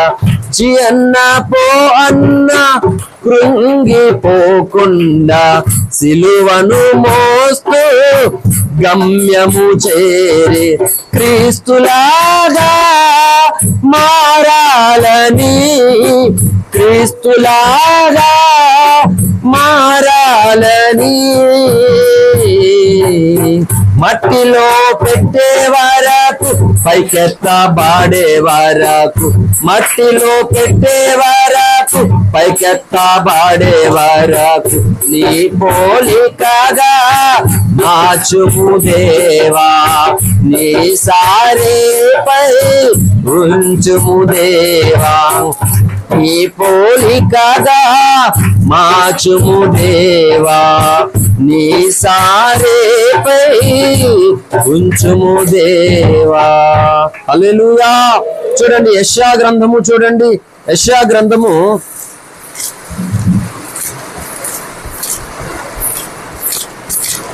54వ అధ్యాయంలోనికి రండి. 49వ అధ్యాయం, యెషయా గ్రంథం 49వ అధ్యాయము 15వ వచనం. త్వరగా చదవాలి, ముగించుకుందాం. స్త్రీ తన గర్భమున పుట్టిన బిడ్డను కరుణింపకుండా తన చంటి పిల్లను మర్చిన స్త్రీ అంట తన గర్భమున పుట్టినటువంటి పిల్లను, చంటి పిల్లను కరుణింపకుండా మర్చిన వారైనా మరచుదురు గాని నేను నిన్ను మరువను. హల్లెలూయా. ఏంటి ఎందుకు చెప్తున్నాడంటే స్త్రీ ప్రేమ అది చాలా ఉన్నతమైనది. నాన్న ప్రేమైనా ఇసుకుపోవచ్చు. ఏంటి వింటున్నారా? తండ్రి ప్రేమ అయినా సరే విసుకుపోవచ్చు, అలసిపోవచ్చు, బలహీనమైపోవచ్చు, కానీ తల్లి ప్రేమ చాలా ఓర్పుతో ఉంటదట. చాలా ఓర్పుతో, ఎంత ఇసిగించేసినా తల్లిని అయినా ఓర్పు కలిగి, విసికే కొలదికి ఇంకా ఓర్పు కలిగి తల్లి ప్రేమ ఎదురు చూస్తూ ఉంటదట మార్పు కొరకు. ఒకవేళ అంటున్నాడు దేవుడు, ఆ తల్లి అయినా కరుణింపకుండా మరిచినేమో గానీ నేనైతే మరువను అంటున్నాడు. ఏంటి నిన్న జబల్పూర్ మధ్యప్రదేశ్ లో బోటు ప్రమాదం జరిగింది. చూసారు ఎవరైనా సోషల్ మీడియాలో? చూడలేదా? మధ్యప్రదేశ్ లో సోషల్ మీడియాలో అండ్ బోటు పడవ మునిగిపోయింది, 9 మంది చనిపోయారు. చాలా ఏడుపు వచ్చింది నేను చూసి. ఒక తల్లి తన బిడ్డని గట్టిగా పట్టేసుకుని అలాగ చనిపోయిందండి. ఆ మునిగిపోయిన పడవ ప్రయాణంలో పిల్లోడిని వదలలేదు ఆ తల్లి. చాలా బాధ అనిపించింది. ఏంటి అలాగా కళ్ళట్టుకుని నీళ్ళు అలా ఊరుతొచ్చేసేయమంట. ఒకవేళ చెప్తున్నాను, ఆ బిడ్డను వదిలేస్తే తల్లి ఒకవేళ తను బ్రతకడానికి ఏదైనా అవకాశం ఉండొచ్చు, తను తప్పించుకోవచ్చు, కానీ ఆ బిడ్డను వదలకుండా అలాగే పట్టేసుకుందండి. చివరికి అలాగే తల్లి ఒడిలో ఆ రొమ్ముల మీద ఆనుకుని ఆ బిడ్డ అండ్ అలాగే ప్రాణం వదిలే చనిపోయాడు. చాలా కలిసి వేసింది అందరు. నేను ఆ బాడీ దొరికితే తల్లి అంటుకుండి పిల్లడు ఉన్నాడు అన్నమాట. తల్లి ఎక్కడ వదిలేదు చూడు, మరణంలో కూడా తల్లి వదలలేదు. మరి మొన్న తెలంగాణ ఏరియాలో ఒక తల్లి ఏంటి అక్రమ సంబంధం పెట్టుకుని 3 పిల్లలకి విషయం చంపేసింది. తెలంగాణలో ఇప్పుడు చంచులు కూడా జైల్లో ఉంది ఇప్పటికీ కూడా. అంటే ఈ తల్లి చూడు, ఇక్కడ తన తల్లి ఆ బిడ్డను వదిలేస్తే బిడ్డ ఏమైపోతాడు అని ఏంటి ఒకవేళ బిడ్డను చేసి నేనన్నా బ్రతకదాం అనుకోవచ్చు. ఏంటి ఎందుకంటే ప్రమాదం అది అందరూ చనిపోతారు కాబట్టి నేను ఏం చేయలేని పరిస్థితులు కలిసి నేనన్నా బ్రతకాలి అనుకోవచ్చు, కానీ ఇంపాసిబుల్ అనుకుంది. అలా కాకుండా ఆ బిడ్డను అలాగే పెట్టుకోండి, ఆమె కూడా చనిపోయింది. అంటే ఎలాంటి తల్లులు ఉన్నారో, అయ్యో తన స్వార్థం తన కోరికలు నెరవేర్చుకోవడానికి విషం ఇచ్చేసే 3 పిల్లల్ని ఏకంగా నేను ఎంత దుర్మార్గమండి. 3 పిల్లల్ని మాట విషం పెట్టేసి చంపేసి అక్రమ సంబంధాన్ని పెట్టుకుంది. ఇప్పుడు ఆడేడు కలిపి జైల్లో ఉన్నారన్నమాట. హల్లెలూయా. అదే అంటున్నాను, దేవుడు స్త్రీ అయినా సరే ఒకవేళ మరిచినేమో తన చంటి బిడ్డలే నేను మరువును అంటున్నాడు. అంత గొప్ప ప్రేమ అయింది. అదిగా అంటున్నాను, నువ్వేదో బలహీనంగా ఉన్నావని, లోపం ఉందని, ఇబ్బంది అని వదిలేసేవాడు కాదు. అందులోంచి నువ్వు బయటికి రావాలని దేవుడు అనేక విధాలుగా లేఖనము ద్వారా, సేవకుడి ద్వారా, సంఘంలో సహోదరుల ద్వారా అనేక రకాలుగా నిన్ను దర్శిస్తూ మాట్లాడుతుంటాడు. ఈ మాటలు నువ్వు వెనకేసేసుకుంటే, ఈ మాటలు నువ్వు తృణీకరించేస్తే నువ్వేమి మేలు పొందుతావు అప్పుడు? హల్లెలూయా. చాలా నష్టపోతావు. ఇంకా అన్నాడు ఆయన, ఇర్మియా గ్రంథంలోనికి రండి. ఇర్మియా గ్రంథం 2వ అధ్యాయము 32వ వచనం. ఇర్మియా 2:32. కన్యక తన ఆభరణములను మరచునా, పెండ్లి కుమారి తన వడ్డానమును మరచున, నా ప్రజలు లెక్కలేనన్ని దినములో నన్ను మరచి అన్నారు. పెళ్లి కూతురు ఆభరణాలు పెట్టుకోవడం మర్చిపోతుందండి పెళ్లిలో. పెళ్లి కూతురు ఆల్రెడీ ఇంకా ఏమన్నా ఉన్నాయని అడుగుతుంది, కానీ ఉన్నాయి మర్చిపోతుందండి. ఏమన్నాండి చెప్తున్నాను. కన్యక తన ఆభరణములు మరచిన, పెండ్లి కుమార్తె తన వడ్డానము మరచిన, ఏండి నా ప్రజలు లెక్కలేనన్ని సార్లు నన్ను మర్చిపోతున్నారట.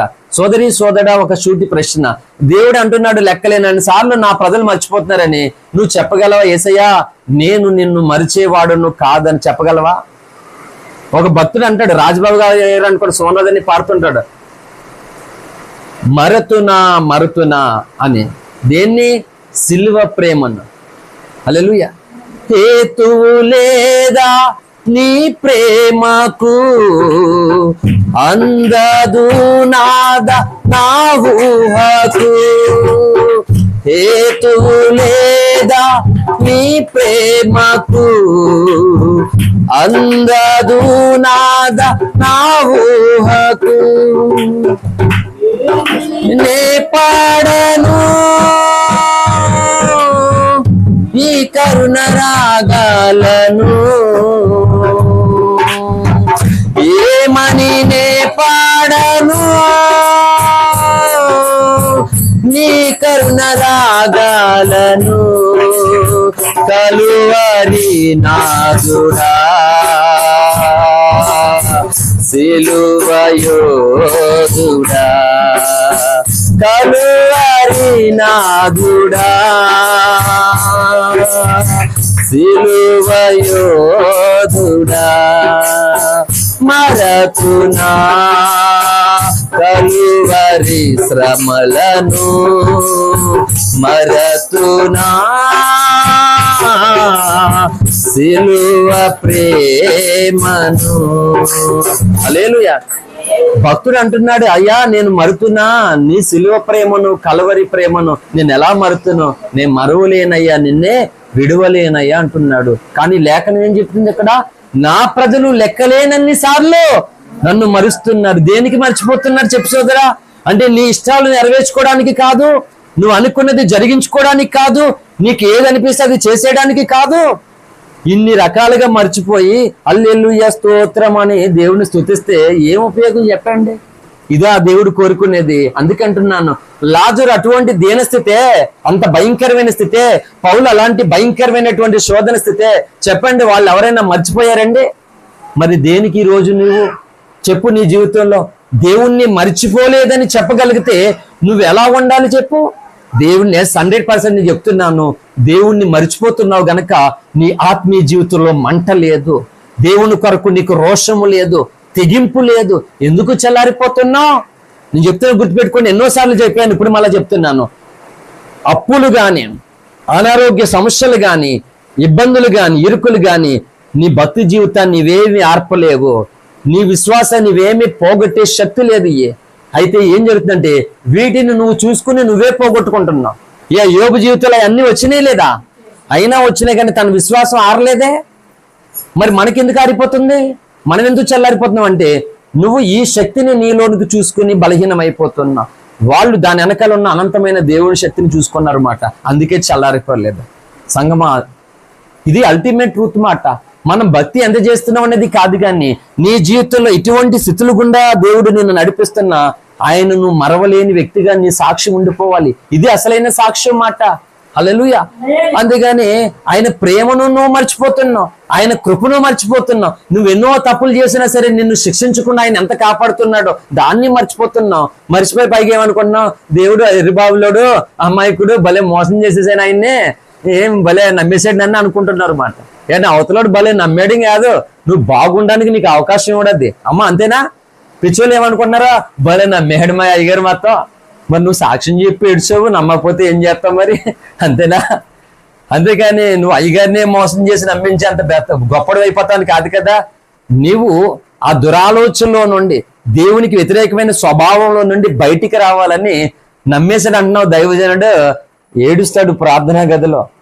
అలాగే ఏడవకపోతే నేను పరమందున్న దేవునికి వేషధారణ అవుతాను. నేను హల్లెలూయా, నేను ఏడుస్తాను తెలుసా.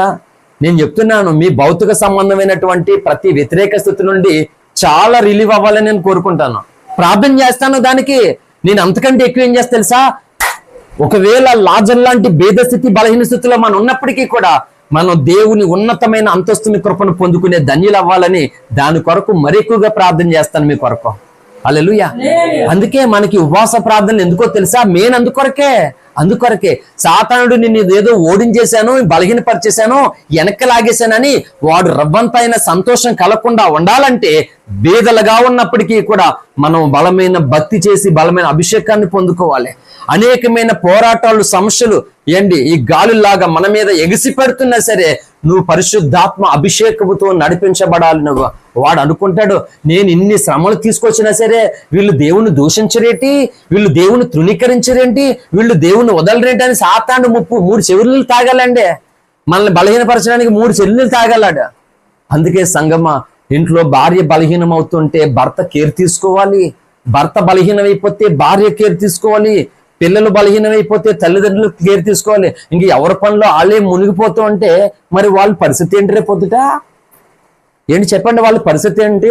నేను చెప్తున్నాను, మన పిల్లలకి 3 పూట్ల ఇబ్బంది లేకుండా వాళ్ళని పోషించడం తల్లిదండ్రులుగా అది మన బాధ్యత, మన కర్తవ్యం.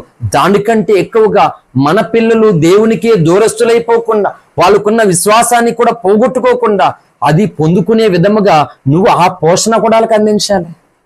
అందుకు తొయ్యండి అవసరమైనప్పుడు దైవజనుడితో కలిసి దేవుని పనిలో పాలు పంపులు పొందడానికి, సంఘములో ఎక్కువగా దేవుని దగ్గర గడపడానికి ప్రోత్సాహాన్ని పూనుకోవాలి. ఈ కడవరి దినాలు భయంకరమైనటువంటి దినాలు మాట. అందుకని మర్చిపోతున్నారంటే చాలా మంది. అనేక రకాలుగా దేవుడు ఎన్ని చచ్చిపోయే వ్యక్తులు కాపాడుతున్నాడు, అయినా మర్చిపోతున్నారు వీళ్ళు. చిన్న సాక్ష్యం చెప్పి చిన్న కూటం పెట్టుకుంటూ దేవుని స్తోత్రం అయిపోతున్నారు అన్నమాట. ఏంటండి అంటే నువ్వేదో దేవుడు ఎంత మేలు చేసి నిన్ను కాపాడి, చచ్చిపోయే వ్యక్తిని కాపాడింది నువ్వేదో కూటం పెట్టేసుకోవడానికా? చెప్పండి, కూటం పెట్టుకోవడానికా, సాక్షిగా ఉండడానికా? కానీ సంఘాలు చేస్తున్న తప్పేంటి, కోటాలు మాత్రమే పెట్టుకుంటున్నారా, తర్వాత ఇంకా ఎక్కువగా దూరం అవుతున్నారు దేవునికి కాదా? అందుకే సంగమా, దేవుడు మేలు చేస్తే కూటం పెట్టేసుకోవడం కాదు, పెట్టుకో. దేవుడు చేసిన మేలు గురించి చెప్పు, సంతోషం. చెప్పొద్దని చెప్పట్లేదు, పెట్టుకోవాలి ఖచ్చితంగానే. మన సహోదరులు మొక్కు తీసినందుకు వచ్చి ఇంకా గొల్లల పాదం పెట్టుకుంటుందా లేదా? కనీసం వాళ్ళని చూసైనా మనకి ఏమైనా పౌరసం, రోసం, సిగ్గు, శరం అన్ని రావాలా లేదా? వాళ్ళు అయితే చేస్తున్నారు కదా. ఇగో వెళ్ళారు, వచ్చారు, సంబరాలు చేసుకున్నారు, వచ్చి గొల్లల పాదం పెట్టుకున్నారు ఇంటికాడ. పెట్టుకోవట్లేదా? మనం అలా దేవుడు ఎంత మేలు చేస్తే చిన్న కూటం పెట్టేసుకుంటావా నువ్వు? కూటం పెట్టుకోవడానికి దేవుడు చచ్చిపోయినది కాపాడి ఇంత గొప్ప రక్షణ ఇచ్చింది కూటం పెట్టుకోవడానికి కాదు. నీవు ప్రతి సర్వకాల సర్వ వ్యవస్థలోనూ పెళ్లి ప్రమాణాలు చేస్తారు కదా, నిజానికి పెళ్లి ప్రమాణాలు కాదవి. నీ దేవునితో నువ్వు ఎలాంటి స్థితిలోకి వెళ్ళిపోయినా గాని ఆయన ప్రేమను గాని, ఆయన ఆజ్ఞను గాని, ఆయన కట్టడలు గాని, ఆయన ఆలోచన గాని నేను వదిలిపెట్టను అని నువ్వు ప్రమాణం చేయడం పెళ్లి ప్రమాణం కాదు. అదే అర్థమవుతుంది. అది నేను పెళ్లి చేసేటప్పుడు అసలైన పెళ్లి చేస్తాను. హల్లెలూయా. ఎందుకంటే నేను లైసెన్స్ పెట్టుకోలేదు ఇంతవరకు. ఒకవేళ పెట్టుకునే దేవుడు అవకాశం ఇస్తే అసలైన పెళ్లి అని టైటిల్ పెట్టి చేస్తాను. అది చెప్తున్నా, ప్రతి దాంట్లో దేవుడు ఉన్నాడు మన బ్రతుకులో.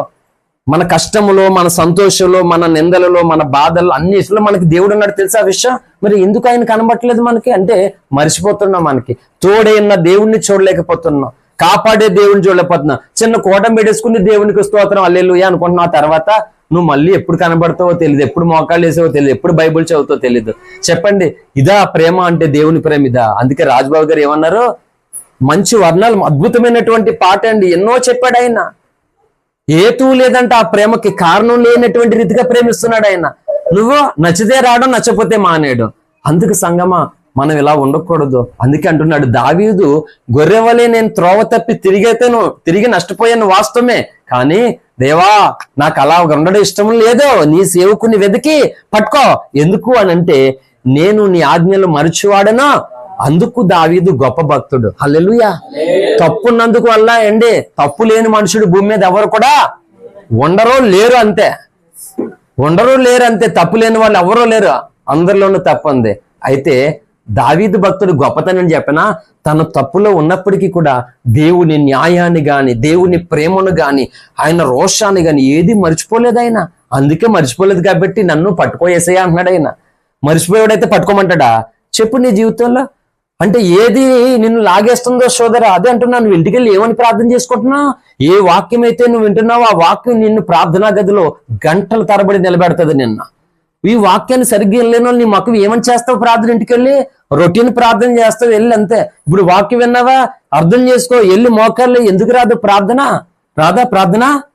చేస్తావు, అప్పుడు చేస్తావు. ప్రవ్వా నేను చేశాను ఇక్కడ, ప్రవ్వా నా అనారోగ్యం నన్ను వెనక్కి లాగేస్తుంది, ప్రవ్వా నేను రోగిగా ఉన్నా, ఎంత రక్తం లాస్ అయిపోతున్నా, నేను విశ్వాసంలో సనగిలిపోకూడదు, నా భక్తి వ్యర్థమైపోకూడదు, ప్రవ్వా నన్ను కాపాడు యేసయ్యా, నన్ను కరుణించని ఏడ్చివ్వండి అంటే నాకు తెలియకుండా నేను నా ప్రార్థన చేసేసుకున్నాను. హల్లెలూయా. చెయ్యి. ఏ సమస్య, ఏ శోధన నిన్ను తరుముతుందో, వెంటాడుతుందో అది నిన్ను దేవునికి దూరంగా నెట్టేయడానికి వీలు లేదేసయ్యా, నన్ను పట్టుకు ఇది లాగేస్తుంది, లేదంటే పలానా మనుషులు, పలానా వ్యక్తులు, పలానా స్నేహాలు నన్ను వెనక లాగేస్తున్నారు, ప్రవ్వా నేనుండి నన్ను కాపాడేసయ్యా, నేను బలహీనం, నేను చేస్తాను నా ప్రార్థన గదిలో ఏం చెప్పినా, ఏసయ్యా నేను బలహీనం, నేను నా వల్ల కాదు ఏసయ్యా, నేను నిన్ను పట్టుకుంటే నేను నాకు నచ్చినప్పుడు వదిలేస్తాను ఏసయ్యా, నువ్వు నన్ను పట్టేసుకో ఏసయ్యా, నేను ఏది నాకు నచ్చినా సరే నేను అనడానికి ఏం లేదు, నన్ను గట్టిగా పట్టేసుకో ఏసయ్యా, నన్ను వదలికేసయ్యా, నేను ఆ ప్రార్థన చేస్తాను ఇప్పటికీ కూడా. హల్లెలూయా. మరుచువాడను కాను. ఈ టైటిల్ చాలా విచిత్రమైన టైటిల్. చెప్పండి, మరుచువాడిని కదంటే ఎవరు? చెప్పండి మీ భాషలో. ఎవరు మర్చివారు కాదు? దేవుడు. ఇప్పుడు రెండో కారణం భక్తుడు కూడా ఇద్దరికి వర్తిస్తుంది. Different type of the message ఈ టైటిల్. ఏంటి, ఒకే టైటిల్ దేవునికి మనకి కూడా వర్తిస్తుంది. మర్చివాడిని కాదంటే ఎస్, భక్తుడు దేవునితో చెప్పడం, యేసయ్యా నేను నిన్న మర్చిపోయేవాడిని ఏం కాదు, నేను అసలు నెవర్, ఇంపాసిబుల్, అసలు నేను మర్చే ప్రసక్తే లేదు, అసలు నువ్వు నన్ను కొట్టావని, నన్ను తిట్టావని, నేను అడిగింది ఇవ్వలేదని మర్చిపోతాను అనుకున్నావేమో, నేనేం మర్చిపోయి సీన్ ఏం లేదు అని చెప్పాలి నువ్వు యేసయ్యకే. వీడు ఎంత తెగింపుతో ఉన్నాడు, మర్చిపోయాడని అని అనుకోవాలన్నమాట యేసయ్య. దేవుడు కూడా అంటాడు, నా కుమారుడా, నా కుమార్తె, నేను ఎలా మర్చిపోతాను అనుకుంటున్నావు? నీకు ఇన్ని బాధలు ఇబ్బందులు ఉన్నాయని నేను మర్చిపోయాను అనుకుంటున్నావేమో. నెవర్, ఇంపాసిబుల్, నేను అసలు మర్చిపోను అలాగంటున్నాడు దేవుడు. మర్చిపోడంట, ఎట్టి పరిస్థితుల్లో అన్న మర్చిపోయేవాడు కాడు అంట దేవుడు. చూడండి, భక్తుడైనటువంటి దావీదు ద్వారా దేవుడు మాట చెప్తున్నాడు. 137వ కీర్తనలోనికి రండి, ముగింపులో మనం ఉన్నాము. ఏంటి, ఇది ఒక అద్భుతమైనటువంటి దివ్య సందేశం అండి. 137వ కీర్తన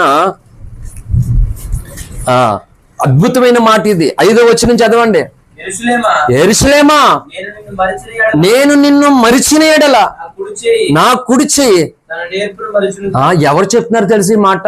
దేవదేవుడు మాట్లాడుతున్నాడు. అన్నాను కదా, నువ్వు కష్టాల్లో, బాధలు, ఇబ్బందులు, అనేకుల చేత శ్రమ శోధన పడుతుంటే దేవుడు మర్చిపోయాడేమో, అందుకే నాకు ఈ బాధ ఉందని అనుకోవచ్చు. కొన్నిసార్లు మర్చిపోయాడట ఆయన, ఇంపాసిబుల్ అయినా అంటున్నాడు ఏమని, యెరూషలేమా నేను నిన్ను మర్చిపోయిన ఎడల నా కుడి చెయ్యి తన నేర్పు మరచును కాక.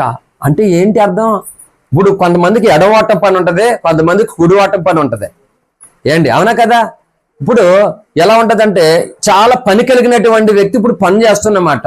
పని ఎలా చేస్తున్నప్పుడు కొత్తగా ఎన్నోళ్ళు చేస్తారా చూసావా? కొత్తగా ఎన్నోళ్ళు స్పీడ్గా చేస్తారా, చక్కగా చేస్తారా, క్రమంగా చేస్తారా?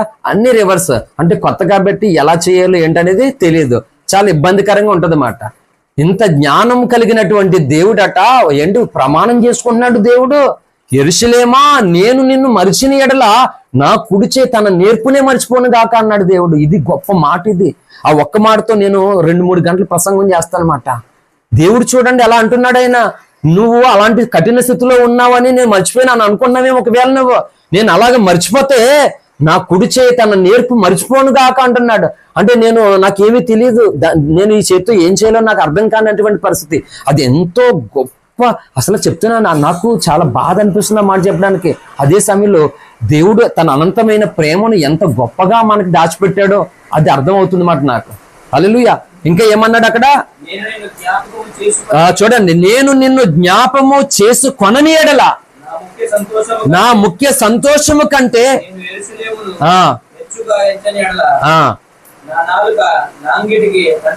అయ్యి బాబోయ్. చూడండి, అసలు దావీదు కాదు ఈ మాటలు మాట్లాడేది, పరిశుద్ధాత్మ దేవుడు.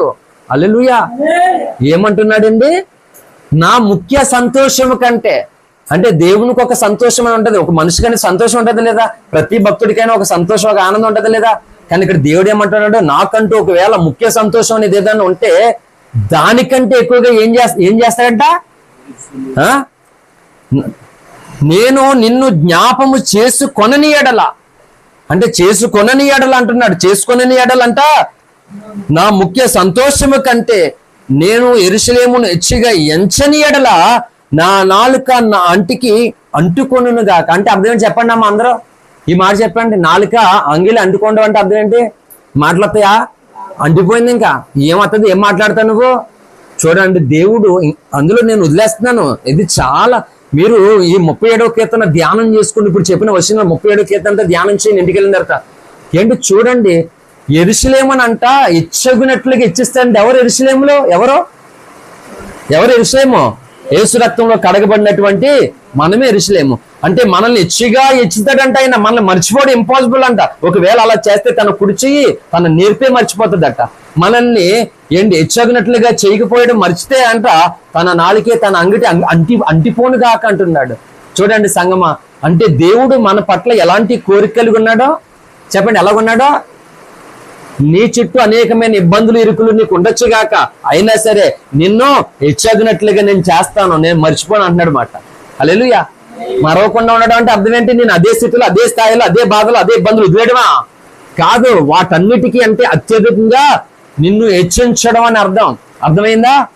అదే మరి ఇప్పుడు దేవుడు తన వాగ్దానం చేసేసాడు, నాలుగు అంటిపోను గాక, నా కూర్చే నేర్పు తప్పిపోను గాక అన్నాడు. దేనికి? నిన్ను మర్చిపోకుండా ఉండడం కొరకు తను ప్రమాణం చేసుకుంటున్నాడు. మరి ఇప్పుడు ఆయన ప్రమాణం చేస్తాడు కదా, మనం ప్రమాణం చేయాలా లేదా చెప్పు సంగమా? ఇప్పుడు ఆయన మాట ఇది, నిన్ను హెచ్చించడానికి ఆయన ఇంత కఠినమైనటువంటి మాటలు తాను అనుకుంటున్నాడు ఆయన. మరి మనం ఏం చేయాలి ఇప్పుడు చెప్పండి? మనం ఏం చేయాలి? అందుకే భక్తుడైన దావీదు ఏమన్నాడు తెలుసా? 119లోకి రండి, మనం ముగించుకుంటాం. ఇదే 119 మనకి ముగింపు. చూడండి 119వ కీర్తన 153వ వచనం. నేను నీ ధర్మశాస్త్రం మరచివాడను కాను, నా శ్రమను విచారించి నన్ను విడిపింపుమో. చాలండి, ఏమన్నాడు దావీదు? నేను నీ ధర్మశాస్త్రం మరచివాడినా కాను అంటున్నాడు. మళ్ళీ అదే దావీదు అన్నాడు 83 కూడా 119వ కీర్తన 83వ చరణం. నేను పొగ తగులుచున్న సిద్ధి వలెనైతిని, అయినను నీ కట్టడలను. సిద్ధి అంటే ఏంటి? సిద్ధులా ఏం మాట్లాడట్లేదు మీరు ఎవరన్నా? ఏంటి, నేను ఏమన్నా అన్ని దగ్గరికి వెళ్ళి వాక్యం చెప్తానా? సిద్ధులట ఏటి చెప్పండి. ఎవడను పాత తిత్తులలో కొత్త ద్రాక్షారసం పోయడని ఒక చెప్పాడు దేవుడు, అదొక పాత్ర. సిద్ధులంటే దీపాలు పెట్టుకునే కదా. ఏంటి అర్థమవుతుందా? ఏటి మరి మీకు తెలిసిన అర్థం చెప్పండి. ఎవరు మాట్లాడట్లేదటమ్మా, గట్టిగా మాట్లాడండి. ఇంత మంది ఉన్నాం మనం, ఆ శబ్దం కంటే మన శబ్దం ఎక్కువ రావాలి. ఇందాక ఒక పిల్ల బోల్ శబ్దం చేసేసింది ఆ పిల్ల. దానికి అవకాశం ఇచ్చారు, మళ్ళీ బోల్ శబ్దం చేస్తా దొరుకుతుంటేనే. చెప్పండి, సిద్ధులలో ఏం లేదా? నూనె లేదట. హల్లెలూయా. ఆ పొగ అన్నక్కడే మీకు అర్థమైపోవాలి సింపుల్ గానే. బోల్డ్ అర్థాలు ఉన్నాయి. అంటే ఎక్కడ ఏం మాట్లాడుతున్నా అర్థం చేసుకోవాలి. పొగ అన్నాడు, సిద్ధి అన్నాడు. అంటే పొగ ఎప్పుడు వస్తుంది? దీపం వెలిగినప్పుడు, ఆరిపోయినప్పుడా? వెరీ గుడ్, అంతేనా? సింపుల్ గా అదన్నమాట. అంటే ఇప్పుడు ఏమంటున్నాడు దావీదు భక్తుడు? నేను పొగ తగులుచున్న సిద్ధి వలెనైతిని, అంటే ఆరిపోతున్న స్థితిలో నేనున్నాను, చల్లారిపోతున్న స్థితిలో ఉన్నాను, నష్టపోతున్న స్థితిలో నేనున్నాను, నీకు అవిధేయతమైనటువంటి స్థితిలో నేనున్నాను. ఎన్నో విషయాలు వస్తాయి, ఎన్నో అర్థాలు వస్తాయి అక్కడ ఆ మాటకి. పొగలు తగులుతున్న సిద్ధి వలెనైతిని, అయినా సరే ఏం చేస్తాడట?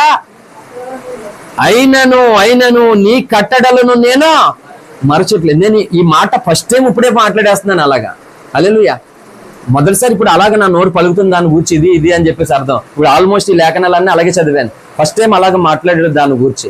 అంతకుముందు కనీసం దాని గురించి నేను ఆలోచన చేయలేదు, రవ్వంతైనా ధ్యానం చేయలేదు. నేను నిజం చెప్తున్నాను, రవ్వంతైనా ధ్యానం చేయలేదు, దాని గురించి ఏమీ నేను నేర్చుకోలేదు, వినలేదు కూడా. అప్పుడు దేవుడు అలాగా వితిన్ సెకండ్స్ లో తెలియపరుస్తూ ఉన్నాడు. అలాంటి స్థితిలో ఉండిపోయినా సరే కొన్ని మండుతూ ఉన్న స్థితి అంటలేదు అక్కడ, పొగ స్థితి మాట, చల్లారిపోయినటువంటి స్థితి, తను అనుకున్నది కాకుండా రివర్స్ అవుతున్నటువంటి స్థితి. అలాంటి స్థితిలో కూడా తన కట్టడలను మర్చివాడిని కాదు. ఇప్పుడు సరిపోయిందా లేదా ఏంటి? ఇందాక చదివించాను 137వ కీర్తన. దేవుడు చెప్పింది యెరూషలేమును రుచిగా చేయడానికి ఆయన ఎలాగే తను ప్రమాణం చేసుకున్నాడో దానికి ప్యారలల్ గా సమానంగా ఈ వాక్యం సూటబులా కదా? చెప్పండి, అంతేనా? దేవుడు మర్చిపోనని తను వాగ్దానం చేశాడు, నిబంధన చేశాడు. దానికి ప్రత్యేకంగా సంఘము, సేవకుడు, భక్తులందరూ ఏం చేయాలి? ఈ 139వ కీర్తన 119వ కీర్తన 83 ప్రింట్ అవ్వాలన్నమాట. నువ్వు ఎలాంటి స్థితిలో ఉన్నా సరే దేవుని మాటను, ఆయన కట్టడలను, ఆజ్ఞలను మరచివాడను కాను ప్రవ్వా అని నువ్వు తీర్మానం చేసుకోవాలి. దేవుడు నిన్ను మర్చిపోయినప్పుడు, నువ్వు దేవుడిని మర్చిపోయినప్పుడు ఇలా చూడండి, ఎవడు నిన్ను ఓడించగలడు? అమ్మా చెప్పండి, వింటున్నారా? దేవుడు నిన్ను మర్చిపోయినప్పుడు, నువ్వు దేవుడిని మర్చిపోలేనప్పుడు నిన్ను ఎవడైనా ఓడించగలడా? సాతానుడు నిన్ను ఏడిపించగలడా? నిన్ను బాధ పెట్టగలడేమో, నిన్ను బలహీనపరచగలడేమో, నువ్వు అనుకున్నది కాస్త ఆలస్యం చేయగలుగుతాడేమో, కానీ గెలవడం మాత్రం పక్క నువ్వే. హల్లెలూయా. వాటిమి సాతానికి, గెలుపు తన భక్తుడిది, దేవునికి మహిమ. ఒక దెబ్బకి 3 పెట్టెల 2 పెట్టెలు అనుకున్నాం కదా. చిన్న స్థాయి అది ఎల్కేజీ చదువు. ఏండి మనం ఒకటేది ఎల్కేజీ చదువు, మనం ఒకటొద్దు 2 నుంచి 200 వరకు అనమాట పోస్ట్ గ్రాడ్యుయేట్ చదివేది. అవసరమైనప్పుడు ఒక దెబ్బకి 200 పెట్టెలు కూడా చేద్దాం మనం. హల్లెలూయా.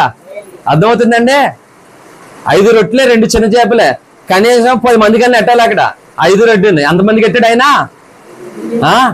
మరి ఎన్ని అనుకోవచ్చు. అందుకే అంటున్నాను, ఒక దెబ్బకి 2 పెట్టెలు వద్దు మనకి. మనం ఆ స్థాయిలో ఉండొద్దు, ఓకేనా? ఏ స్థాయిలో ఉందా? కనీసం 200 పెట్టెల. హల్లెలూయా. నిద్రపోతున్న వాళ్ళు దేవుని స్తోత్రం గాక. మంచి వరుసలో తుఫాన్లో కూడా నిద్రపోతున్నా అండి. నన్ను మర్చిపోకండి అమ్మ, ఎంత ప్రసంగం చేసి నన్ను మర్చిపోతారా? హల్లెలూయా.